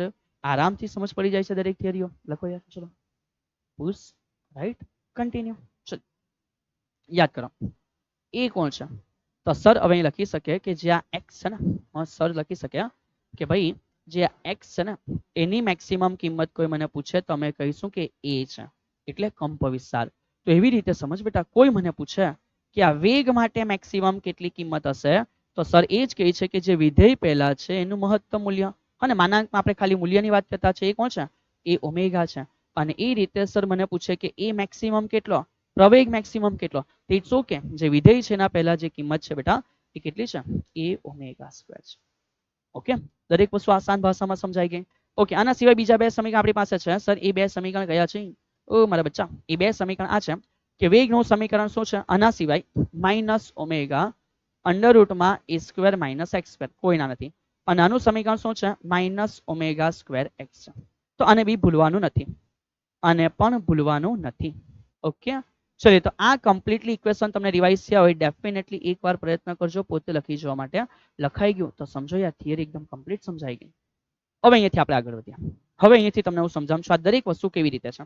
ચલ એક કામ કરો, ઇટ્સ મોર બેટર બેટા, આના માટે સર તમને એક નાની એ વસ્તુ સમજાવી દે જે આવશ્યક છે. कौन है वो कहाँ से वो आया वो दिशा में तेजसा वो छाया जैसे कि सर ये क्या गा रहे हो? ओ बेटा चलो, બાહુબલી યાદ આવી ગયું સર ને? ચલો ઓ મારા બાહુબલી જેવા વિદ્યાર્થી મિત્રો, ઠીક છે. તો અહીંયાથી આ એક પહેલા નાની વસ્તુ સમજી લઈએ તો તમને દરેક વસ્તુ બહુ આસાન થઈ જશે. સમજ બેટા સર શું કહે છે? આ એક નાનો સવાલ તમને પૂછાઈ શકે છે. So once again it's an important question. આ પણ એક અગત્યનો સવાલ છે. સમજો આ સવાલમાં આપણને શું કીધું છે? આ સવાલમાં આપણને કીધું છે કે પ્રારંભિક કળા શૂન્ય માટે, એટલે બધા જ્યારે ચાલુ થાય છે ત્યારે એનો પ્રારંભનો ખૂણો શૂન્ય હશે. ઓકે, તો પ્રારંભિક કળા શૂન્ય માટે સરળ આવર્ત ગતિના સ્થાનાંતર વિરુદ્ધ સમય, વેગ વિરુદ્ધ સમય અને પ્રવેગ વિરુદ્ધ સમયના આલેખો દોરીને સમજાવવાના છે. 3 આલેખ તમારે દોરવાના છે. હવે કેટલું આસાન છે આપણા માટે, કારણ કે સૌથી પહેલા સર કહે છે કે આ સ્થાનાંતર જે છે એ મને ક્લિયર થઈ ગયું. સરળ આવર્ત ગતિમાં સ્થાનાંતર x is equal two a. Sir એનું વિધેય જે છે ને એ cos ઓમેગા t પ્લસ 5 છે. તો બસ એ જ સમજ કે cos નો આલેખ કેવો છે. સર આપણે કમ્પ્લીટલી સમજ્યા છે કે sin થીટાનો જે આલેખ છે એ આ રીતે ચાલુ થાય છે અને જે cos થીટાનો આલેખ છે એ આ રીતે ચાલુ થાય છે. હા કેમ? હા સર. તો cos થીટાનો આલેખ છે સ્થાનાંતરનો આલેખ છે. સો ઇનડાયરેક્ટલી સર કહે છે કે જે સ્થાનાંતરનો આલેખ છે કયા વિધેયને ફોલો કરે? સર cos વિધેયને ફોલો કરે. તો cos વિધેય પ્રમાણે એનો આલેખ મારા માટે જનરેટ થઈ ગયો. ઓકે, હા ને? હા કે ના? પણ એની મેક્સિમમ વેલ્યુ કેટલી હોય? તો સર સ્થાનાંતરની મેક્સિમમ વેલ્યુ એ હોય. તેની મેક્સિમમ વેલ્યુ પ્લસ એ અને માઇનસ એની વચ્ચે વેરી થતી હશે. ઠીક છે? એવી રીતે હવે માનો સમજો મારે વેગ માટે દોરવું છે તો સર કહે છે કે ભાઈ વેગ માટે સમજ. તો વેગ માટે આપણી પાસે એવું છે કે sir v is equal two, હા ને, v ઇઝ ઇક્વલ ટુ યાદ કરો સર એ છે cos નું વિકલન થયેલું માઇનસ સાઇન આવી ગયેલું ઓમેગા t પ્લસ 5 હતું અને અહીંયા t નું એક્સ્ટ્રા ઓમેગા આગળ આવી જાય છે. તો અહીંયા ચેક કર કયું વિધેય છે? Sir sign. ઓ બિલકુલ ના બેટા, સાઇન વિધેયની સાથે ચેક કર માઇનસ છે, લિટલ લિટલ છુપાયેલું રહેલું. તો સાઇન છે બટ એ માઇનસ છે. તો સર આ સાઇન નો છે, માઇનસ સાઇન માટે નીચેથી આવે. સો ચેક કર, વેગનો આલેખ છે એ માઇનસ સાઇન પ્રમાણે ચાલુ થઈને નીચેથી આ રીતે પતી જશે. સમજ પડી? હા કે ના? પણ વેગની વેલ્યુ ચેક કર, વેગની વેલ્યુ મેક્સિમમ કેટલી છે? એ ઓમેગા છે. તો એ ઓમેગા પ્લસમાં બી હશે, એ ઓમેગા માઇનસમાં બી હશે. તો એની વેલ્યુ જે છે એ મેક્સિમમ ચેક કરો, એ ઓમેગા પ્લસમાં અને એ ઓમેગા માઇનસમાં એની વચ્ચે વેરાઈન થશે. હોપ સો તમને મેક્સિમમ વેલ્યુ કેવી રીતે લખેલી છે આલેખમાં એનો પણ સમજૂતી એકદમ ક્લિયર થઈ ગઈ હશે. અને એ જ રીતે જ્યારે આપણે પ્રવેગની વાત કરીએ તો પ્રવેગ માટે પણ આપણે ક્લિયર છે કે સર પ્રવેગ માટે એ ઇઝ ઇક્વલ ટુ, ઓકે ચાલો અહીંયાથી પાછું એકવાર સમજાવે, એ ઓમેગા સાઇન નું વિકલન શું થાય sir? cos omega t plus 5 થાય છે. ઓકે, અને ત્યાર પછી t ની સાથે એક્સ્ટ્રા ઓમેગા છે જે આગળ આવશે તો ઓમેગા 2 ઘાત થઈ જશે. વિધેય કયું સર? cos. ના, ચેક કર કેવું, માઇનસ cos. cos માટે આલેખ કેવો? ઉપરથી ચાલુ થાય. તો માઇનસ cos માટે આલેખ કેવો? તો સમજ બેટા, માઇનસ cos નો આલેખ છે નીચેથી ચાલુ થશે. ઠીક છે? તો માઇનસ cos નો પ્લસ પોઝિટિવ માંથી, તો માઇનસ cos નો માઇનસ માંથી. ઓકે, હા કે ના? અને જો એ કમ્પ્લીટ થઈ ગયું તો ચેક કરો આની મેક્સિમમ વેલ્યુ કેવી હશે સર? એ ઓમેગા સ્ક્વેર પ્રમાણે હશે. કોના પ્રમાણે હશે? એ ઓમેગા સ્ક્વેર પ્રમાણે. અને એ પ્રમાણે તમારી આ વેલ્યુ અહીંયા સુધી ક્લિયર છે. માઇનસમાં એ ઓમેગા સ્ક્વેર, પ્લસમાં એ ઓમેગા સ્ક્વેર. હા કે ના બેટા? હા કે ના? ચલિए હવે અહીંયા તમે બહુ શાંતિથી સમજો. બધા માટે ખૂણો કેવો છે? સેમ છે. તો cos માંથી sin નો ખૂણો એટલે ડેફિનેટલી સર અહીંયા જે કડા તફાવત છે એ કડા તફાવત કેટલો હશે? એ કડા તફાવત હશે π/2, 90 જેટલો ડિફરન્સ. અને એ રીતે અહીંથી પાછો sin માંથી cos છે, કારણ કે ખૂણો તો સેમ કામ કરતો છે બેટા. તો એ લોકો માટે પણ એવું કહી શકું કે જે કડા તફાવત હશે એ કડા તફાવત કેટલો હશે? π/2. તો ઓલ ઓવર અહીંયાથી અહીંયા ચેક કરો બેટા, શું ડિફરન્સ આવ્યો? તો સર cos પોઝિટિવ માંથી cos નેગેટિવ થઈ ગયેલો છે. તો ઓલ ઓવર બેટા x અને v માટે પૂછે. કોના માટે? x અને v માટે જો પૂછે, સોરી x અને e માટે જો પૂછે કે કડા તફાવત કેટલો, તો ત્યારે બેટા કડા તફાવત સમજ કેટલો થાય છે? તો કે સર π/2 માં બીજા π/2 એડ કર્યા તો ત્યારે ટોટલ પાઈ થઈ જશે. સમજ પડી? હા કે ના? અને એ જ વસ્તુને એક અલગ રીતે સમજાવીએ બેટા, જો ચેક કર. જ્યાંથી આનો આલેખ આ ટર્ન લે છે, હા ને? તો અહીંયાથી ચેક કર, અહીંયાથી કોણ છે? અહીંયાથી સર આ બે સેમ છે. જો ચેક કર, આ બે સેમ છે. તો હવે બંનેની કડા સેમ ચાલુ થઈ ગઈ. હું જે કહેવા માંગુ છું સમજ, આ એ પોઝિશન છે કે જ્યાંથી આ બંનેનું બિહેવિયર સેમ છે. બંને નીચે ગયા, બંને નીચે મેક્સિમમ, બંને ઉપર ગયા 0, હવે પાછા મેક્સિમમ. તો આ બિહેવિયર સેમ છે પણ એના વચ્ચે એક નાનો ડિફરન્સ છે આ ખૂણાનો. અને એ ખૂણો કેટલો હશે? તો કે એને ડિવાઈડ કરી દઈએ. તો સમજો ઓ મારા પ્યારા વાલા વિદ્યાર્થી મિત્ર, સમજ આખો આવર્તકાળ પટે ત્યારે જે ખૂણો બને એને 2π કહેવાય. તો 2π નો જે અડધો ખૂણો એને પાઈ કહેવાય, અને પાઈ નો જે અડધો ખૂણો છે એને કહેવાય કે π/2. તો અહીંયા જે ખૂણો છે કેટલો હશે? π/2. તો આ બેની વચ્ચે મેં ચેક કર્યો કે અહીંયાથી ચાલુ થયું ત્યારે અહીંયાથી ચાલુ થયું, તો મુવમેન્ટમાં જે ડિફરન્સ છે કેટલો છે? π/2. તો આ બેની વચ્ચે π/2 નો ડિફરન્સ છે. સેમ એવી રીતે સમજો કે સર આ અહીંયાથી નીચે ગયો તો આની મુવમેન્ટ તો છે જ, પણ ચેક કરો અહીંયાથી આ ઉપર જાય છે. સમજ? એ રીતે આ જ્યારે ઉપર જાય છે તો ચેક કર, આ જગ્યાથી બંનેનો કડા સેમ ચાલુ થઈ ગયો. હા ને? તો એ જે ડિફરન્સ ચાલુ થયો, સમજ સર કે છે એ જે ડિફરન્સ ચાલુ થયો પાછો આટલો છે, અને એ કોણ છે? અગેન π/2 છે. સમજ પડી? અગેન કેટલો છે? π/2 છે. અને વેરી લાસ્ટ ચેક કર, આ જ્યારે કમ્પ્લીટલી અહીંયા આવી જાય કોણ? સ્થાનાંતર. સો ત્યાર પછી આ બંને સેમ છે. જો ચેક કર, ફીલ કર, અહીંયાથી ઉપર, પછી પેલો બી નીચે, આ બી નીચે. તો આ ડિફરન્સ કેટલો છે સર? પાઈ છે. કોના માટે? આના અને આના માટે. એ તમને સરે સમજાયું કે આ બેની વચ્ચે કડા ખૂણામાં તફાવત π/2 છે, આ બેની વચ્ચે ખૂણામાં તફાવત π/2 છે, અને ઓલ ઓવર આ બેની વચ્ચે તફાવત કેટલો છે? પાઈ છે. ચલો તો હવે 1 by 1 સવાલ તમારા માટે છે. આન્સર કેટલો છે? π/2. ચલો આનો આન્સર બેટા કમેન્ટ કરો. ચલિए ટેક 2 મિનિટ. આનો આન્સર કમેન્ટ કરો. કોના વચ્ચે કડા તફાવત? વેગ અને પ્રવેગ વચ્ચે. ચલો સ્ટાર્ટ કરો. સ્ટાર્ટ કરી દો બેટા.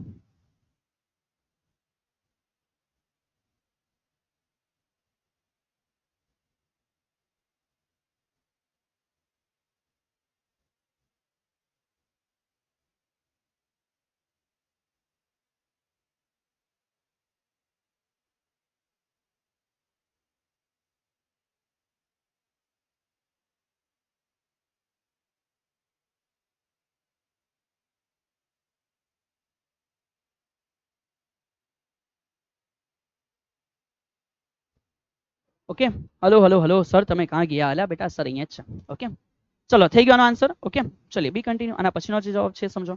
ચલો અહીં એવું કીધું છે કે સરળ આવત ગતિ કરતા કણના સ્થાનાંતર અને પ્રવેગ વચ્ચેનો કડા તફાવત કેટલો? કોના વચ્ચે? સ્થાનાંતર અને પ્રવેગ વચ્ચે. ચલિए આન્સર ટાઈપ કરો. ઉતાવળ રાખો બેટા. ચલો જણાવો તો. ત્યાં સુધી સર ઠંડીના માહોલની અંદર જ્યારે સરને શરદીએ બેટા પકડી લીધો છે એમાં ગરમ ગરમ પાણી પી લે છે. ચલો આન્સર લખો.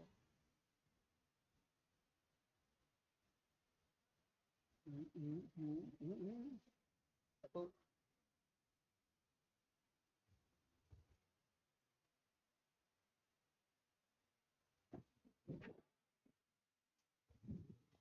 ઓકે, આશા રાખું છું તમને સમજ પડી ગઈ હશે. બી કન્ટિન્યુ.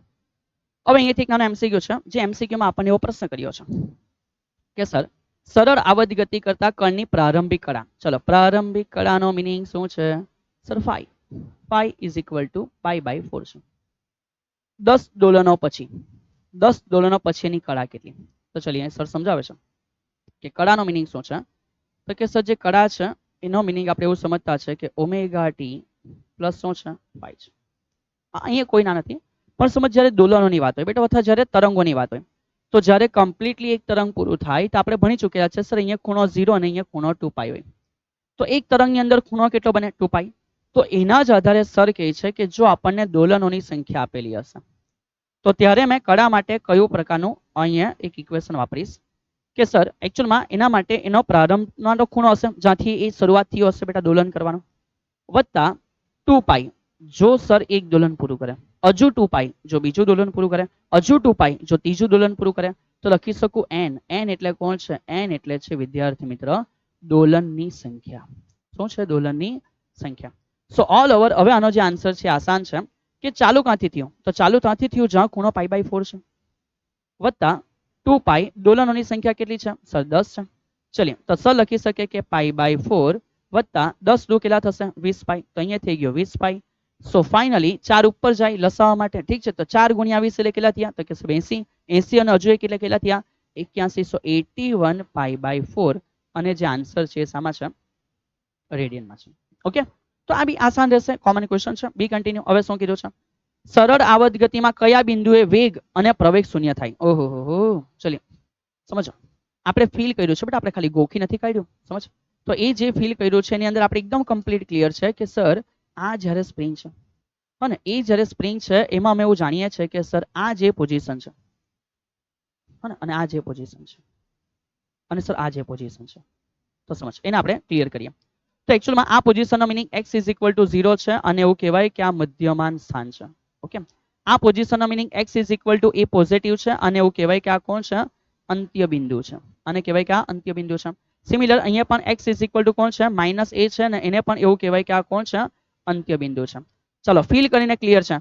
જ્યારે મેં એને આ તરફ ખેંચી રાખેલું છે સર અહીંયા વેગ 0 હશે, છોડ એટલે વેગ વધશે અને અહીંયા મેક્સિમમ થશે, તો સર એ જ કહે છે, સર એ જ કહે છે કે આ જગ્યાએ વેગ કેવો હશે? 0. આ જગ્યાએ વેગ કેવો હશે સર? મેક્સિમમ. અને ફરી પાછો આ જગ્યાએ વેગ કેવો હશે સર? 0. ઓકે, આ જગ્યાએ વેગ કેવો હશે? પાછો 0. પણ જ્યાં વેગ 0 હતો બેટા ત્યાં પ્રવેગ કેવો હતો સર? ત્યાં પ્રવેગ મેક્સિમમ હતો. આપણે એવું ભણી ગયા ખાસ કિસ્સાઓમાં અંત્ય બિંદુ પર પ્રવેગ મેક્સિમમ, મધ્યમાન સ્થાન પાસે પ્રવેગ કેટલો? 0. અને ફરી પાછો અહીંયા પ્રવેગ કેવો હશે? મેક્સિમમ. સર એવું કેમ? કારણ કે પ્રવેગ ત્યાં મહત્તમ બને જ્યાં વેગમાં ફેરફાર વધારે થાય. અને ચેક કર અહીંયાથી અહીંયા સુધી ફેરફાર મેક્સિમમ થઈ ગયો એટલે ત્યાં પ્રવેગ મેક્સિમમ હશે. સમજશો, અલગ રીતે બી સમજશો. અહીંયા સુધી ક્લિયર? તો આપણો જવાબ આવી ગયો. જો ચેક કરો કેટલી આસાનીથી અહીં જવાબ આવી ગયો કે સર સરળ આવર્ત ગતિમાં કયા બિંદુએ વેગ શૂન્ય? ચલો કયા બિંદુએ વેગ શૂન્ય? સર આયરો અંત્ય બિંદુએ. તો જવાબ આવશે વિદ્યાર્થી મિત્ર કે અંત્ય બિંદુએ વેગ શૂન્ય છે. અને કયા બિંદુએ પ્રવેગ શૂન્ય? તો કે સાહેબ આયરો કોણ છે? મધ્યમાન સ્થાન. તો અહીંયા જવાબ આવશે મધ્યમાન સ્થાન. કે ભાઈ મધ્યમાન સ્થાન પાસે પ્રવેગ કેટલો હોય છે? શૂન્ય હોય છે. ડન. ચલિए બી કન્ટિન્યુ. આગળ તમે સમજી ગયા છો, આનંદની વાત છે. સર અહીંયા એવો સવાલ કર્યો છે કે સરળ આવર્ત ગતિ કરતા કણના તાક્ષણિક વેગ અને તાક્ષણિક પ્રવેગ વચ્ચે કડા તફાવત ઓહો હો પાઈ બાય 2 રેડિયન બચપન સે પડા હે. સર અહીંયા પાઈ બાય 2 રેડિયન તો છે નથી.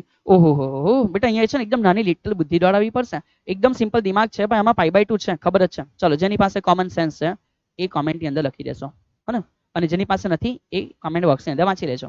તમારા કોમન સેન્સના વિદ્યાર્થીઓ જેની પાસે કોમન સેન્સ નથી એ કોમન સેન્સ નથી એ વિદ્યાર્થીઓને તમારે મદદ કરવાની છે અને જવાબ એમને કોમેન્ટમાં પહોંચાડવું જોઈએ. ઓકે ચલિए બી કન્ટિન્યુ. સાહેબ તમે અમને આવું કીધું. એટલે બેટા મેં તો તમને કોમન સેન્સ વાળા વિદ્યાર્થી મિત્ર કીધું બીકોઝ તમે કોમેન્ટ લખીશો. નહીં સાહેબ, હા બરાબર છે, હે ને? સમજી ગયા? ચાલ આગળ વધો. તો સર કહે છે કે ભાઈ આગળનો સવાલ, આગળના સવાલમાં પ્રશ્ન શું છે? તો પ્રશ્ન એ છે સર કે 5 સેન્ટીમીટર કંપ વિસ્તાર. ઓહો પહેલી વાર વેલ્યુ આવી સર. તો સમજ બેટા અહીંયા કીધું છે કે જે કંપ વિસ્તાર છે એની વેલ્યુ કેટલી છે? 5 સેન્ટીમીટર છે. સી સરળ આવર્ત ગતિ કરતા કણની મહત્તમ ઝડપ. ચલો ભાઈ કંપ વિસ્તાર આપી દીધો, વી મેક્સિમમ કહી દીધું, મહત્તમ ઝડપ કહી દીધી 31.4. ધ્યાન રાખજો એ બી સેન્ટીમાં છે. सेंटीमीटर पर सेकंड। तो तेनी आवृत्ति કેટલી? સાહેબ એક ऐसा सवाल हो गया। बेटा सवाल બહુ આસાન છે, થોડું સમજવું પડશે સાહેબ કેવી રીતે? તો સમજ, વી મેક્સિમમ નો આન્સર આપણે શું ભણ્યા હતા કે સર વી મેક્સિમમ એટલે એ ઓમેગા, યાદ છે? તો કે હા sir is equal two 31.4 centimetre પર સેકન્ડ। ચલો એ નો મિનિંગ શું છે સર? એ નો મિનિંગ છે 5 સેન્ટીમીટર। તો અહીંયા 5 તો મને ખબર છે omega is equal two 31.4 centimetre પર સેકન્ડ છે। સો નાવ અહીંયાથી ઓમેગા બરાબર મને શું મળી શકે વિદ્યાર્થી મિત્ર? ઓકે એકવાર અહીંયા જોઈ લો, આન્સર હર્ટ્સમાં છે। હર્ટ્સ એટલે કોણ? તો કે હર્ટ્સ એટલે આપણી આવૃત્તિ f પૂછેલી છે। ઓ વિદ્યાર્થી મિત્ર આવૃત્તિ f પૂછેલી છે। ચલિए તો સર અહીંયાથી થોડું તમને હજુ ઈઝી કરી આપે છે। આ 5 છે, ઓમેગાનો મિનિંગ થાય 2 પાઈ f। શું મિનિંગ થાય? 2 પાઈ f। પાઈનો મિનિંગ શું થાય સર? પાઈનો મિનિંગ 3.14 છે। તો શું એમાં 10 ગુણી રહ્યા તો 10 પાઈનો મિનિંગ 31.4 થાય। ઓહો સર જોરદાર ને? તો બસ એ જ કેમ છો, પાઈનો મિનિંગ 3.14 છે, મેં 10 પાઈ કદમ 31.4 થાય। તો શું આનો મિનિંગ 10 પાઈ છે? તો કે યસ સર 10 પાઈ છે। આના સેન્ટી ઉડી ગયેલા હશે। તો અહીંયાથી એક ભયંકર શું થયું? તો કે સર ભૂકંપ આવ્યો। ઓ ના બેટા સર સમજ, હા ને એક યુદ્ધ થઈ ગયો। 5 દુ કેટલા? તો કે સર 5 દુ 10। તો આનો મિનિંગ f કેટલા? તો સર કુછ ના બચા તો 1 હર્ટ્ઝ, ઓકે ના? ચલિए તો તેથી આન્સર કેટલો છે? 1 હર્ટ્ઝ છે। Hope you get it perfectly. ચલિए આના પછીનો સવાલ શું છે? તો આના પછીના પ્રશ્નમાં આપણને કીધું છે કે સરળ આવર્ત ગતિ કરતા કણનું સમીકરણ। તો સમજ, આવા દાખલો આપણે ઉદાહરણમાં જોઈશું। આવા દાખલો આપણે ક્યાં જોવાના છે? ઉદાહરણ। ઉદાહરણ આના પછી છે, હા ને?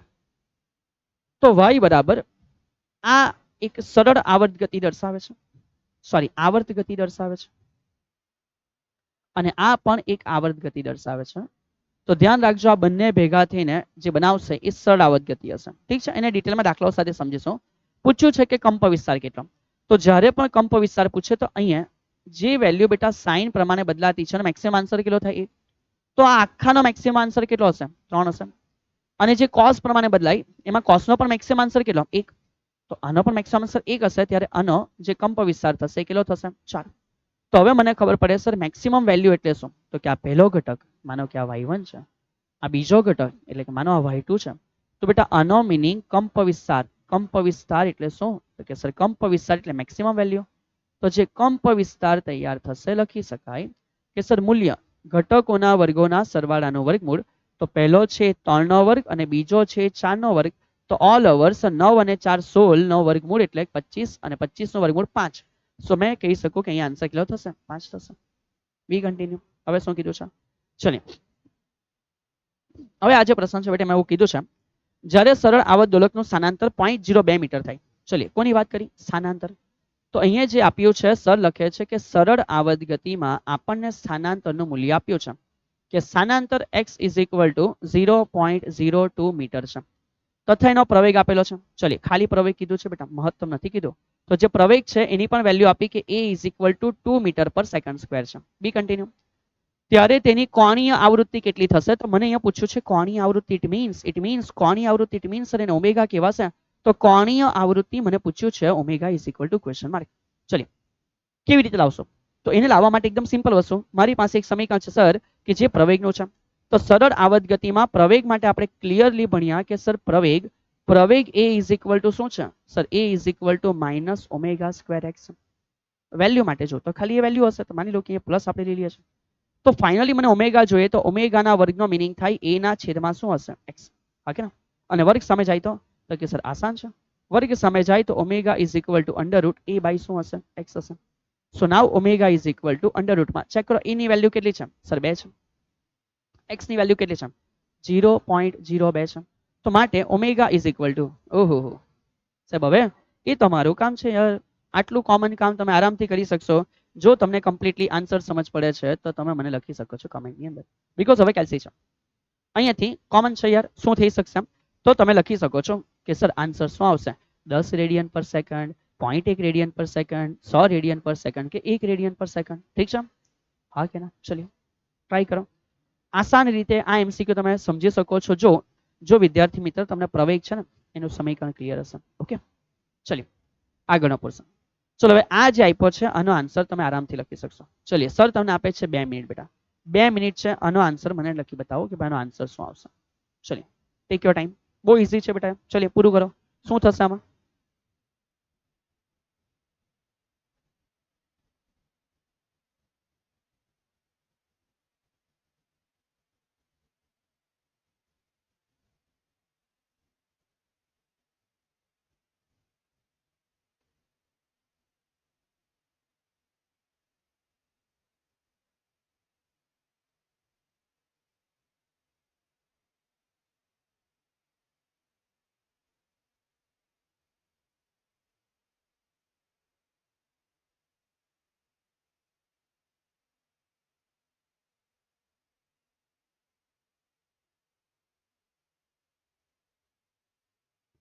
लो हलो हलो चलिए डन ओके चलिए जो થઈ ગયું છે તો કન્ટિન્યુ કરીએ સર અમને કેવી રીતે ખબર પડે અરે બેટા ઓ હલો સરળ આવત ગતિ આ સ્થાનાંતર જ છે ભલે ને x કે y કે પણ સ્થાનાંતર માટે વિધેય પહેલા જે કિંમત હોય એ મેક્સિમમ કિંમત એને જેવું કહેવાય કે કંપ વિસ્તાર છે તો બેટા એ કંપ વિસ્તાર આવી જશે 10 ટુ ઈઝી હે ને ઘા બહુ લાંબુ દિમાગ વાપરવાનું છે ચલો હવે અહીંથી કન્ટિન્યુ કરીશું સર આટલી વાતો પતી ગયા પછી તો હવે આટલી વાતો પતી ગયા પછી આપણે પ્રવેગ શીખી લીધો છે તો પ્રવેગ શીખી લીધા પછી હવે આપણે જશું બળ અને બળ પરથી આપણે આગળ વધીશું બેટા આવર્તકાળ ઠીક છે તો નેક્સ્ટ આગળના ટોપિકો છે સમજ્યા સર શું કીધું છે સરળ આવત ગતિ કરતા સ્થાનાંતરના સૂત્ર પરથી પ્રવેગનું સમીકરણ ચલિए આ તમારા માટે હવે હોમવર્ક નોટ લખાઈ જશે ને ઓલરેડી આસાન વસ્તુ છે ચલિए હવે આપણે અહીંયા આવી ગયા નેક્સ્ટ સર સરળ આવત ગતિ કરતા માટે બળનો નિયમ લખો અને એના ઉપરથી આવર્તકાળનું સમીકરણ એકમાં જ બધું આવી ગયું ઇટ્સ ઓકે કોઈ ના નથી ચલિए આપણે શરૂઆત કરતા ગયા બળ અને બળ પરથી આવર્તકાળ તમને બધાને ખબર છે કે આપણને પ્રવેગ મળી ગયો પ્રવેગ પરથી ન્યૂટનની ગતિનો બીજો નિયમ ma બળ મળી જશે એની જ અંદર સરળ આવત ગતિ પુનઃ સ્થાપક બળનું f પણ છે એ બેને કમ્બાઈન કરીને બેટા આવર્તકાળ ક્યાં આવી જશે ને ખબર બી નહીં પડશે જસ્ટ 1 મિનિટ ચલિए સમજતા જાઓ તો સર અમને એવું ખબર છે કે જ્યારે સરળ આવત ગતિ છે સરળ આવત ગતિ માટે એના માટે જે પ્રવેગ છે એ હવે આપણે સીધું લખીશું હર વખત એકદમ પહેલેથી ફાઉન્ડેશનથી લખવી આવશ્યકતા નથી તો સર એનો જે પ્રવેગ છે t સમય એનું સમીકરણ છે -ω² x ઓકે તો કે યસ ચલિए આ જો મને ક્લિયર છે તો મેં લખી શકું કે તેથી સરળ આવત ગતિ માટે જે બળ છે એ બળ કેટલું છે તો કે સર બળ f ન્યૂટનની ગતિનો બીજો નિયમ આપણને ખબર છે કે f = શું થાય ma થાય so I can say that f = તો કે આ m તો છે જ તો કે m પણ પ્રવેગનો મીનિંગ શું છે -ω² x તો માઈનસ પ્રવેગનો મીનિંગ છે ω² x અને આ રીતે મને બળનું સમીકરણ મળે છે હું કહી શકું કે આ પ્રથમ સમીકરણ છે હવે અટકી નથી જવાનું આના સિવાય આપણે શું જાણીએ છીએ તો આના સિવાય આપણે બળ માટે જાણીએ છીએ બેટા કે જ્યારે સરળ આવત ગતિ થતી છે તેમાં સતત એક બળ જવાબદાર છે સર ઇનિશિયલી કીધેલું બેટા કે અત્યારે આમાં એક જે બળ જવાબદાર છે એ છે પુનઃ સ્થાપક બળ તો આપણે એ પણ લખી શકીએ કે આપણને એ જ સરળ આવત ગતિમાં બીજું શું ખબર છે તો સર લખે છે કે જ્યારે સરળ આવત ગતિ છે આ સરળ આવત ગતિમાં ઉદ્ભવતું ઠીક છે ઉદ્ભવતું પુનઃ સ્થાપક બળ એ કેવું છે તો કે સર એ સ્થાનાંતરના સમપ્રમાણમાં અને સ્થાનાંતરની કેવી દિશામાં હોય છે વિરુદ્ધ દિશામાં હોય છે ઓકે ચલિए તો તેથી એના આધારે બી આપણી પાસે એક ઇક્વેશન છે સર અમને એવું ખબર છે so that's why we can say that f = અથવા f varies as -x અને એ જ વસ્તુને જ્યારે આપણે સોલ્વ કરીએ તો આપણી પાસે એક સમીકરણ છે કે f = -kx કે જ્યાં k એટલે શું છે તો આપણે જાણીએ છીએ માનો આ સમીકરણ 2 છે તો જ્યાં આપણે લખી શકીએ કે k બરાબર યાદ કરો આપણે એને કીધેલું સ્પ્રિંગ જે છે હે એ સ્પ્રિંગનો શું છે બળ અચળાંક છે ચલો તો મારી પાસે પહેલું સમીકરણ બી બળનું છે બીજું સમીકરણ બી બળનું છે અને એની અંદર મેં તમને જે સરળ આવત ગતિ માટે બળનો નિયમ છે એ બી લખીને સમજાવી દીધું કે આજ એ નિયમ છે જે ફોલો થઈ રહ્યો છે સરળ આવત ગતિની અંદર ઓકે તો સર મારી પાસે પહેલું બી બળ અને બીજું બી બળ તો ડેફિનેટલી બે બળને મેં સરખાવી શકું તો બસ એ જ લખવાના કે સમીકરણ 1 અને 2 સરખાવતા સમજતા જાવ યાર અહીંયાથી થિયરી બસ એ જ આસાન રીતે આગળ વધશે અને સર લખે છે કે જે સમીકરણ છે એ સમીકરણ 1 અને 2 સમીકરણ 1 અને 2 ને શું કરવાના સરખાવતા ચલે તો જો સમીકરણ 1 અને 2 ને સરખાવીએ તો આપણને ખબર પડે સર પહેલામાં જે f હતું બળ એ f નો જ મીનિંગ આપણે એવો સમજ્યા કે -m⍵²x અને બીજામાં જ એનો મીનિંગ એવો સમજ્યા કે -kx તો ઓલ ઓવર જ્યારે અહીંયા મેં કમ્પેર કરું તો ખબર પડે સર માઇનસ માઇનસ નીકળી ગયો x પણ નીકળી ગયો તો આ જે બચ્યું એ કોણ છે તો કે તેથી જ્યાં મેં એવું લખી શકું કે જ્યાં k નો મીનિંગ શું થશે તો k નો મીનિંગ થઈ જશે બેટા શું તો કે કેન્સલ થઈ ગયું છે સો m⍵². આ જે લિટલ સમીકરણ દેખાય છે which is also most important બેટા આ સમીકરણને તમે આગળ ઘણી બધી થિયરીમાં બી એપ્લાય કરશો ઘણા બધા MCQ સોલ્વ કરવા માટે બી હેલ્પફુલ થશે બેટા ચલિए આટલું થઈ ગયું હા સર તો અહીંયાથી મને વેરી ફર્સ્ટ પહેલું એક ઇક્વેશન મળે છે. સમજો એ કયું ઇક્વેશન છે?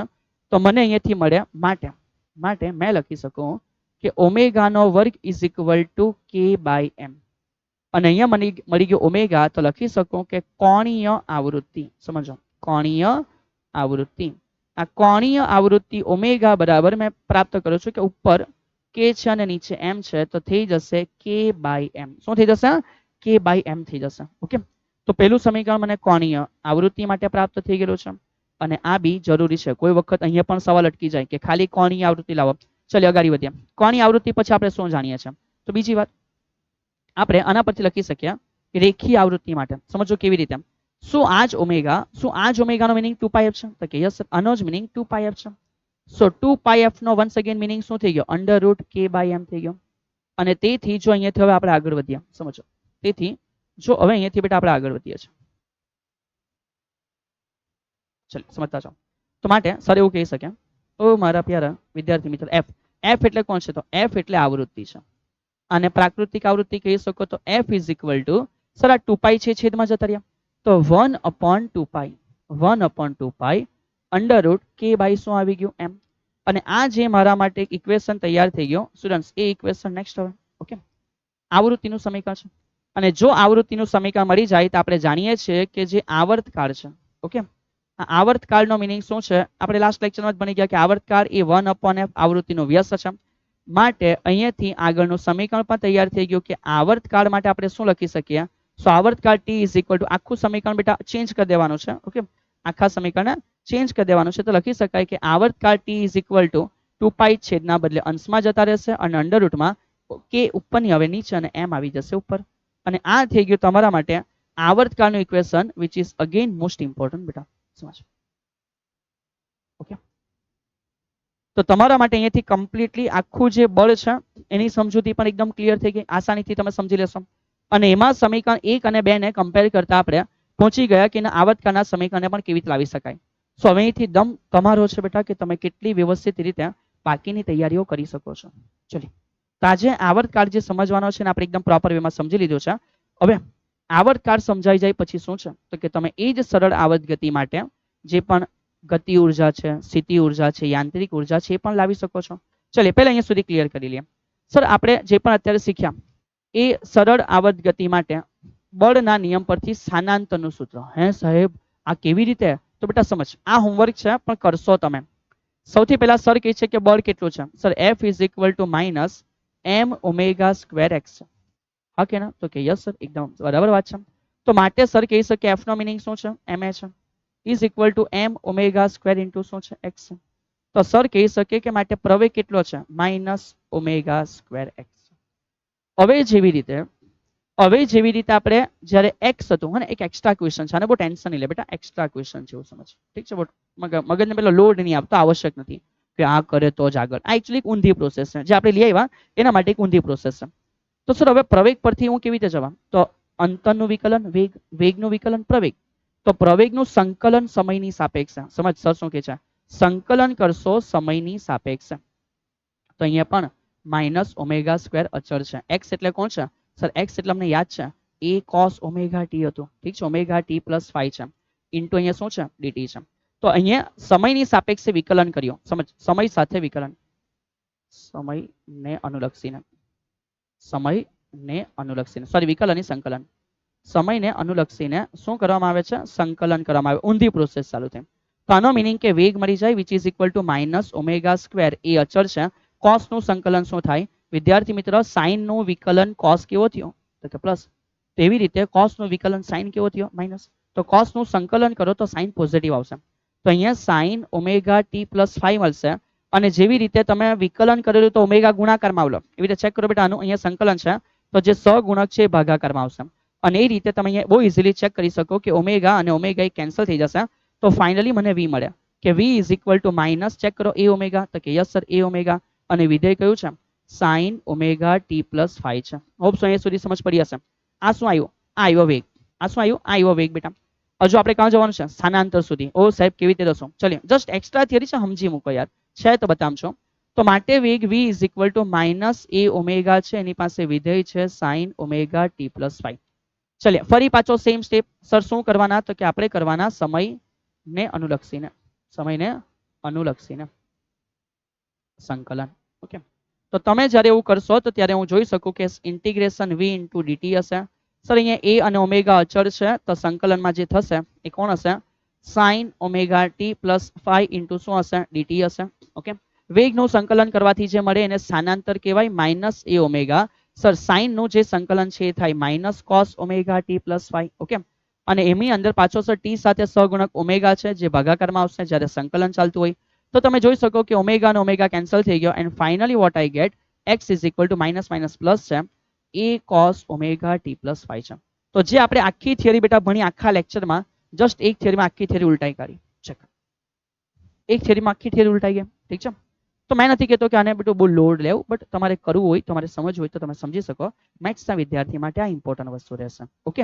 ચલીએ તો તમારા માટે એ પણ કામ કમ્પ્લીટ થઈ ગયું કે સર આ કેવી રીતે થઈ શકે તો સરે તમને રિપ્રેઝન્ટ કર્યું કે આવી રીતે થઈ શકે છે હવે અહીંયાથી આગળ વધીએ અમુક લીટર સવાલ છે કે રેખીય આવર્તક દોલક કોને કહેવાય તો જ્યારે કોઈ વસ્તુ પર બળ લાગ્યા કરે છે બેટા સ્થાનાંતરના સમપ્રમાણમાં છે અને એના કારણે બેટા એ દોલન કર્યા કરે તેને કહેવાય કે રેખીય આવર્તક દોલક છે અને આવી રીતે બળ એવું નથી બેટા x ના સમપ્રમાણમાં હશે x સ્ક્વેર x ક્યુબ વગેરેના પણ પ્રમાણમાં હોઈ શકે છે ઓકે આગળ વધીએ નેક્સ્ટ હવે શું કીધું સર હવે આ સવાલ છે જે તમે અમને કીધો હા ને તો આ એ સવાલ છે જે તમે કરી શકો છો સર શું આજે આપણે કરવાના અરે ચાલો કરી નાખીએ યાર હા ને ઇટ્સ ઓકે કરી દઈએ બેટા તો આજે આપણે આ જે કંઈક ઇક્વેશનો છે એને કમ્પ્લીટલી લઈ આવ્યા નેક્સ્ટ લેક્ચર જ્યારે બી આપણે કરીશું ત્યારે એની અંદર આના જે કંઈક આલેખોની સમજૂતી છે તો સર તમને આપશે સાથે સાથે આપણે નેક્સ્ટ લેક્ચરમાં સાદું લોલક પણ સમજવાના છે અને ત્યાર પછી ઉદાહરણના દાખલાઓ કન્ટિન્યુ થશે તો શું તમે ડેફિનેટલી ઇન્ટરેસ્ટેડ છો એ વસ્તુ માટે તો હોય અને તૈયારી જો ચાલતી હોય તો એકવાર સરને ખાલી કહેવું કે કોને સાદું લોલક કહેવાય બેટા સર અત્યારે એ સવાલ શું કામ છે ચાલો તમારે બોલીએ અત્યારે આ સમજ યાર ચલીએ અમને કીધું સરળ આવર્ત ગતિમાં ગતિ ઉર્જા સ્થિતિ ઉર્જા અને કુલ ઉર્જાના સૂત્ર છે લાવવાના છે ઓકે તો આપણે સૂત્ર લઈ આવશું પણ કેવી રીતે તો એના માટે સૌથી પહેલા આપણે એક ફાઉન્ડેશન તૈયાર કરીએ કે અમને સર ખબર છે કે જ્યારે પણ સરળ આવર્ત ગતિ થાય છે તો એ જે સરળ આવર્ત ગતિ છે એની અંદર આપણને બધાને આઈડિયા છે કે સર સ્થાનાંતરનું સમીકરણ શું છે તો સરળ આવર્ત ગતિમાં સ્થાનાંતરનું સમીકરણ x is equal two a cos omega t plus phi એક જ લેક્ચરમાં એટલી બધી વખત લખી ચૂક્યા છે કે મોડે થઈ જશે સ્થાનાંતર પછી જે વેગ છે એનું સમીકરણ શું છે તો કે સર વેગ v is equal to minus a omega sine omega t plus phi વિકલન કરીને આવી ગયો ઓકે અને એના પરથી સર પ્રવેગ જરૂરી નથી પણ લખી હું કઈ રીત શું કે પ્રવેગ બરાબર શું ખબર છે તો sir minus a omega square ફરી પાછું cos omega t plus phi ચલિए શું આપણે આ બધું ક્લિયર સમજી ગયા તો કે યસ સર આપણે આ બધી વસ્તુને પ્રોપર સમજી ચૂક્યા છો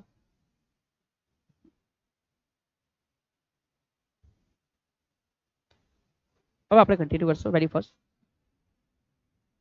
ચલિए અહીંયા શું પૂછ્યું છે તો અહીંયા પૂછ્યું છે બેટા પહેલા ગતિ ઉર્જા લાવો ચલો તો જો મને ગતિ ઉર્જા લાવવા કહેશે હલો હલો હલો હલો તો જો સર મને ગતિ ઉર્જા લાવવા કહેશે તો મેં લખીશ કે ગતિ ઉર્જા ઇટ મીન્સ કે છે સર સિમ્પલ અને ગતિ ઉર્જા કે નો મીનિંગ શું થાય 1/2 mv સ્ક્વેર થશે હવે એકચ્યુઅલી મારી પાસે v ના બે સમીકરણ છે સર કઈ રીતે તો v નું આ સમીકરણ તો છે જ બટ એના સિવાય મને v માટે એવું પણ તો ખબર છે ને કે માઇનસ ઓમેગા અંડર રૂટમાં a square minus x square તો ઇટ્સ ઓકે બંને રીતે સમજશો કેવી રીતે બંને રીતે સમજશો તો એ જે ગતિ ઉર્જા છે એની અંદર મેં પહેલા વિધેયવાળી જે વેલ્યુ છે મૂકીશ તો તેથી મને સમીકરણ પ્રાપ્ત થશે કે માટે k is equal two 1/2 m ની જગ્યાએ છે અને આ v નો વર્ગ છે તો બેટા v નો વર્ગ એટલે માઇનસ નો વર્ગ પ્લસ થઈ જાય a નો વર્ગ તો અહીંયા a સ્ક્વેર થશે ઓમેગા નો વર્ગ તો અહીંયા ઓમેગા સ્ક્વેર થશે અને જે વિધેય છે સાઇન છે અહીંયા વર્ગ થઈ જશે તો હું લખી શકીશ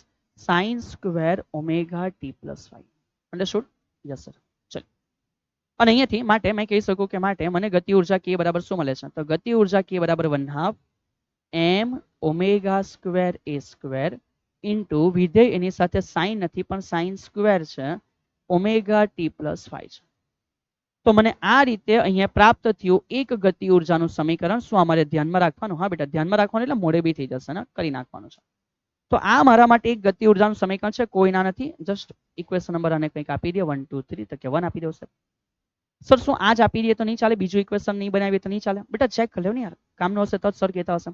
તો આના પછી સર એ જ સમીકરણ બીજી રીતે લખે છે સેકન્ડ વે થી. તો સમજો મેં એવી રીતે પણ લખી શકું કે k બરાબર 1/2 શું છે m v સ્ક્વેર છે. તો મેં એવું પણ લખી શકું કે 1/2 છે m છે v નો વર્ગ. તો v નો વર્ગ એટલે હવે આ વેલ્યુ પ્રમાણે સમજો માઇનસ નો વર્ગ પ્લસ ઓમેગા નો વર્ગ થઈ જશે. તો અહીંયા થઈ જશે ઓમેગા નો વર્ગ. અને આના માટે વર્ગ અને વર્ગમૂળ નીકળી ગયો. તો સર વર્ગ અને વર્ગમૂળ નીકળી જાય તો બચે કોણ? a square minus x square. તો બહુ ઇઝીલી લો, આની કરતા બી આસાનીથી મને એવું મળી ગયું કે a is equal two sorry k is equal two કોણ છે? તો કે સર 1/2 છે. તો 1/2 m omega square in the bracket a square minus x square આવી ગયું. બસ લિટલ. હવે આટલા માટે શું કામ ટેન્શન લ્યા કરું? તો આ રીતે મને ગતિ ઉર્જાનું બીજું પણ ઇક્વેશન મળી જાય. તો જે બી તમને પસંદ આવે અહીંયાથી તમે કરી શકો છો. ગતિ ઉર્જા થઈ જાય પછી ચેક કરો બેટા આપણે શું કરવાનું છે? તો સર ગતિ ઉર્જા પછી આપણે જે સમીકરણ લાવવાનું છે એ સ્થિતિ ઉર્જા માટે છે. ચલીએ તો હવે સર સ્થિતિ ઉર્જાની વાત કરે છે કે બેટા મને એવું ખબર છે કે જે સ્થિતિ ઉર્જા છે એ સ્થિતિ ઉર્જાને આપણે જ્યારે પણ પુનઃસ્થાપક બળના કેસમાં સ્પ્રિંગ માટે સમજ્યા છે ત્યારે એનું ઇક્વેશન છે 1/2 kx square. Hope you remember it properly. So તેથી આ પોતે તે એક ઇક્વેશન બની જ ગયું x ના ફોર્મ વાળું. લ્યો એક વાર્તા તો અહીંયા જ પતી ગઈ. પણ એના જ પરથી આપણે જ્યારે x ની વેલ્યુ મૂકશું તો માટે સર કહી શકીએ કે u is equal two 1/2 k તો છે જ. કોનો વર્ગ? x નો વર્ગ. ચલો x ની વેલ્યુ શું છે આપણી પાસે? a cos omega t plus 5. તો અહીંયા થઈ જશે a નો વર્ગ પછી cos નો વર્ગ અને ઓમેગા t પ્લસ 5. તો આ રીતે સરળતાથી સ્થિતિ ઉર્જા આવી ગઈ. સો માટે સ્થિતિ ઉર્જા u is equal two 1/2 k. અહીંયા કોણ હતું બેટા? સર અહીંયા m ઓમેગા સ્ક્વેર છે. તો યાદ કરો તમને કમ્પ્લીટલી સમજાવવામાં આવ્યું છે કે આપણને k નો મિનિંગ ખબર છે. k નો મિનિંગ શું ખબર છે sir? k is equal two m omega square, જે આપણે આની આગળની થિયરીમાં પ્રૂવ કર્યું. હા કે ના? તો માટે k માટે સર લખી શકે m ઓમેગા સ્ક્વેર, પાછું આ કન્ટિન્યુ a સ્ક્વેર છે અને ઇન્ટુ શું છે? cos square omega t plus y છે. તો તમારી પાસે આ આવી ગયું સ્થિતિ ઉર્જાનું સમીકરણ. ઉપરનું પણ ચાલે નીચેનું પણ ચાલે સર. અને કે ઇક્વેશન નંબર 2. અને જો અહીંયા સુધી ક્લિયર છો તો તમારી પાસે ગતિ ઉર્જા સ્થિતિ ઉર્જાના ઇક્વેશન આવી જાય. તો હવે યાંત્રિક ઉર્જા એક આસાન ખેલ છે. તો સર શરૂ કરે છે યાંત્રિક ઉર્જા એટલે કે કુલ ઉર્જા. આપણે અહીં જે સમજવાનું યાંત્રિક અથવા લખી શકાય કુલ ઉર્જા. તો કુલ ઉર્જાનો મિનિંગ શું છે સર? કુલ ઉર્જા ઈ માટે અમે લખી શકીએ કે which is equal two k plus you. યાદ આવી ગયું બધાને? સવાલે સર સ્ટાર્ટિંગમાં સવાલ કર્યો હતો કે કોનો મિનિંગ બેટા ઈ થશે. તો ઈ is equal two k plus you છે. હવે અહીંયા સમજો કે જો ઈ is equal two k plus you તો મારી પાસે k ની કિંમત કેટલી છે? 1/2 m omega square a square minus x square. Otherwise વિધેય વાળી વેલ્યુ ચેક કરો બેટા. તો m omega square a square બંનેમાં છે. સમજો m omega square a square બંનેમાં છે. તો માટે સર લખે પહેલા ઇક્વેશન પરથી વિધેય વાળા પરથી કે બંનેમાં 1/2 m omega square a square તો કોમન છે. ગતિ ઉર્જાના વિધેયમાં ગતિ ઉર્જાના સમીકરણ વિધેય sin અને સ્થિતિ ઉર્જામાં cos. તો ગતિ ઉર્જામાં વિધેય હતું sin square omega t plus 5 અને સ્થિતિ ઉર્જામાં જે વિધેય છે એ છે cos square omega t plus 5. તો યાદ કરો બેટા sin સ્ક્વેર થીટા જે છે એ થીટા છે ને? આ જે છે બેટા એ કોણ છે? થીટા છે. ઇટ્સ ઓકે, એક અલગ ફોર્મમાં છે. તો sin સ્ક્વેર થીટા વત્તા cos સ્ક્વેર થીટાનો જવાબ કેટલો છે સર? 1 છે. અને એ જવાબ જો 1 છે તો માટે મને મળી ગયું કે e is equal two 1/2 m omega square a square. અને એ જ m ઓમેગા સ્ક્વેર ને બેટા મેં k પણ લખી શકું તો અહીંયા એવું પણ લખી શકાય કે 1/2 k a સ્ક્વેર. ઓકે. સો આ જે પ્રાપ્ત થયું એ આપણને કમ્પ્લીટલી યાંત્રિક ઉર્જાનું સમીકરણ પ્રાપ્ત થયું એક પદ્ધતિથી. હવે સમજો નહીં સર અમારે તે હજુ અલગ પદ્ધતિથી કરવું છે. તો જો હજુ એક અલગ પદ્ધતિ તમારે કરવું હોય તો સર એ બી કહે છે એક્સ્ટ્રા. તો સર હવે કેવી રીતે? તો ફરી પાછું આપણે e ઇઝ ઇક્વલ ટુ લખી શકીએ k પ્લસ યુ. ચલો માટે e બરાબર. તો e બરાબર સમજો યાર આપણી પાસે આ સમીકરણ શું છે? 1/2 m omega square a square minus x square. તો સર લખે છે કે ભાઈ k નો મિનિંગ શું છે? 1/2 m ઓમેગા સ્ક્વેર કાઉન્સમાં છે a square minus x square અને વત્તા u નો આન્સર ઉપર છે તમારી પાસે 1/2 શું છે? kx સ્ક્વેર છે. ચલિએ તો તેથી અહીંયાથી આપણે છૂટું પાડીએ તો e ઇઝ ઇક્વલ ટુ અંદર ગુણાશે 1/2 m omega square a square minus 1/2 m omega square x square અને પ્લસ બેટા તમે બધાને પાછું ખબર છે કે k નો મિનિંગ શું છે? m omega square. તો આ થઈ ગયું 1/2 k નો મિનિંગ થઈ ગયો m omega square x square. તો ચેક કરો જેટલો 1/2 m omega square x square plus એટલો કેવો છે? માઇનસ. સો તેથી પાછું સમીકરણ કે e is equal two 1/2 m omega square a square જ બાકી રહે છે. અને એ જે તમારો જવાબ આવ્યો એ જ આ બી તો સેમ છે. ઓકે, સો તમે જે રીતે પોતાની થિયરી લખવા માંગો, પોતે સમજવા માંગો, ઇટ્સ ગુડ, પણ ધ્યાન રાખજો દરેક વસ્તુ તમને ખબર હોય. હવે આજે આ થિયરી પૂરી કર્યા પછી સર તમને એક નાનો વર્ક આપે છે બેટા, અલગ અલગ પોઝિશન અને અલગ અલગ પોઝિશન. સર કેવી? સ્થાનાંતર એ હશે, સ્થાનાંતર એક્સ હશે, સ્થાનાંતર 0 હશે. તો એના માટે સર એક નાનો ચાર્ટ બનાવ્યો છે, તમે એનો ખુદ એક અભ્યાસ કરી શકો છો. મે બી હેલ્પફુલ થઈ શકશે, મે બી નહીં એક્ઝેક્ટ થઈ શકશે. અને એના આલેખોની જે ચર્ચા છે એ વિદ્યાર્થી મિત્ર આપણે હવે પછીના લેક્ચરમાં કન્ટિન્યુ કરશું. તો આજનો હોમવર્ક એ છે કે તમને આ પીપીટીની અંદર જેટલી પણ વસ્તુ આપવામાં આવી છે તમે એ પ્રોપર રીતે તૈયાર કરશો અને ત્યાર પછી નેક્સ્ટ લેક્ચરની અંદર આપણે ભેગા થશું. આગળના ઉદાહરણના દાખલાઓ, આજ સ્થાનાંતર માટે જે પણ ગતિ ઉર્જા અને સ્થિતિ ઉર્જાના આપણે સમીકરણ આવ્યા છે એના પરથી આપણે એના આલેખોને સમજવા પ્રયત્ન કરશું. સાદું લોલક એ પણ આગળના લેક્ચર માટે આપણે સમજવા ટ્રાય કરીશું. ઠીક છે, તો આટલી વસ્તુ તમે કરશો તો આશા રાખું છું યાર કે ડેફિનેટલી આના પછી આવનાર લેક્ચર પણ તમે પ્રોપર સમજી શકશો. અને ધ્યાન રાખજો કે આ જે ચેપ્ટરો ચાલી રહ્યા છે એ ધોરણ 12ના પાયારૂપ વસ્તુઓ છે. જેટલું વ્યવસ્થિત આ સમજી રાખશો એટલું 12મા ધોરણના વિદ્યુત ક્ષેત્ર, ચુંબકીય ક્ષેત્રના સમીકરણો એ તમારા માટે સમજવા આસાન થઈ જશે. તો મળતા રહીશું આ જ ઉત્સાહની સાથે આવનારા લેક્ચરની અંદર.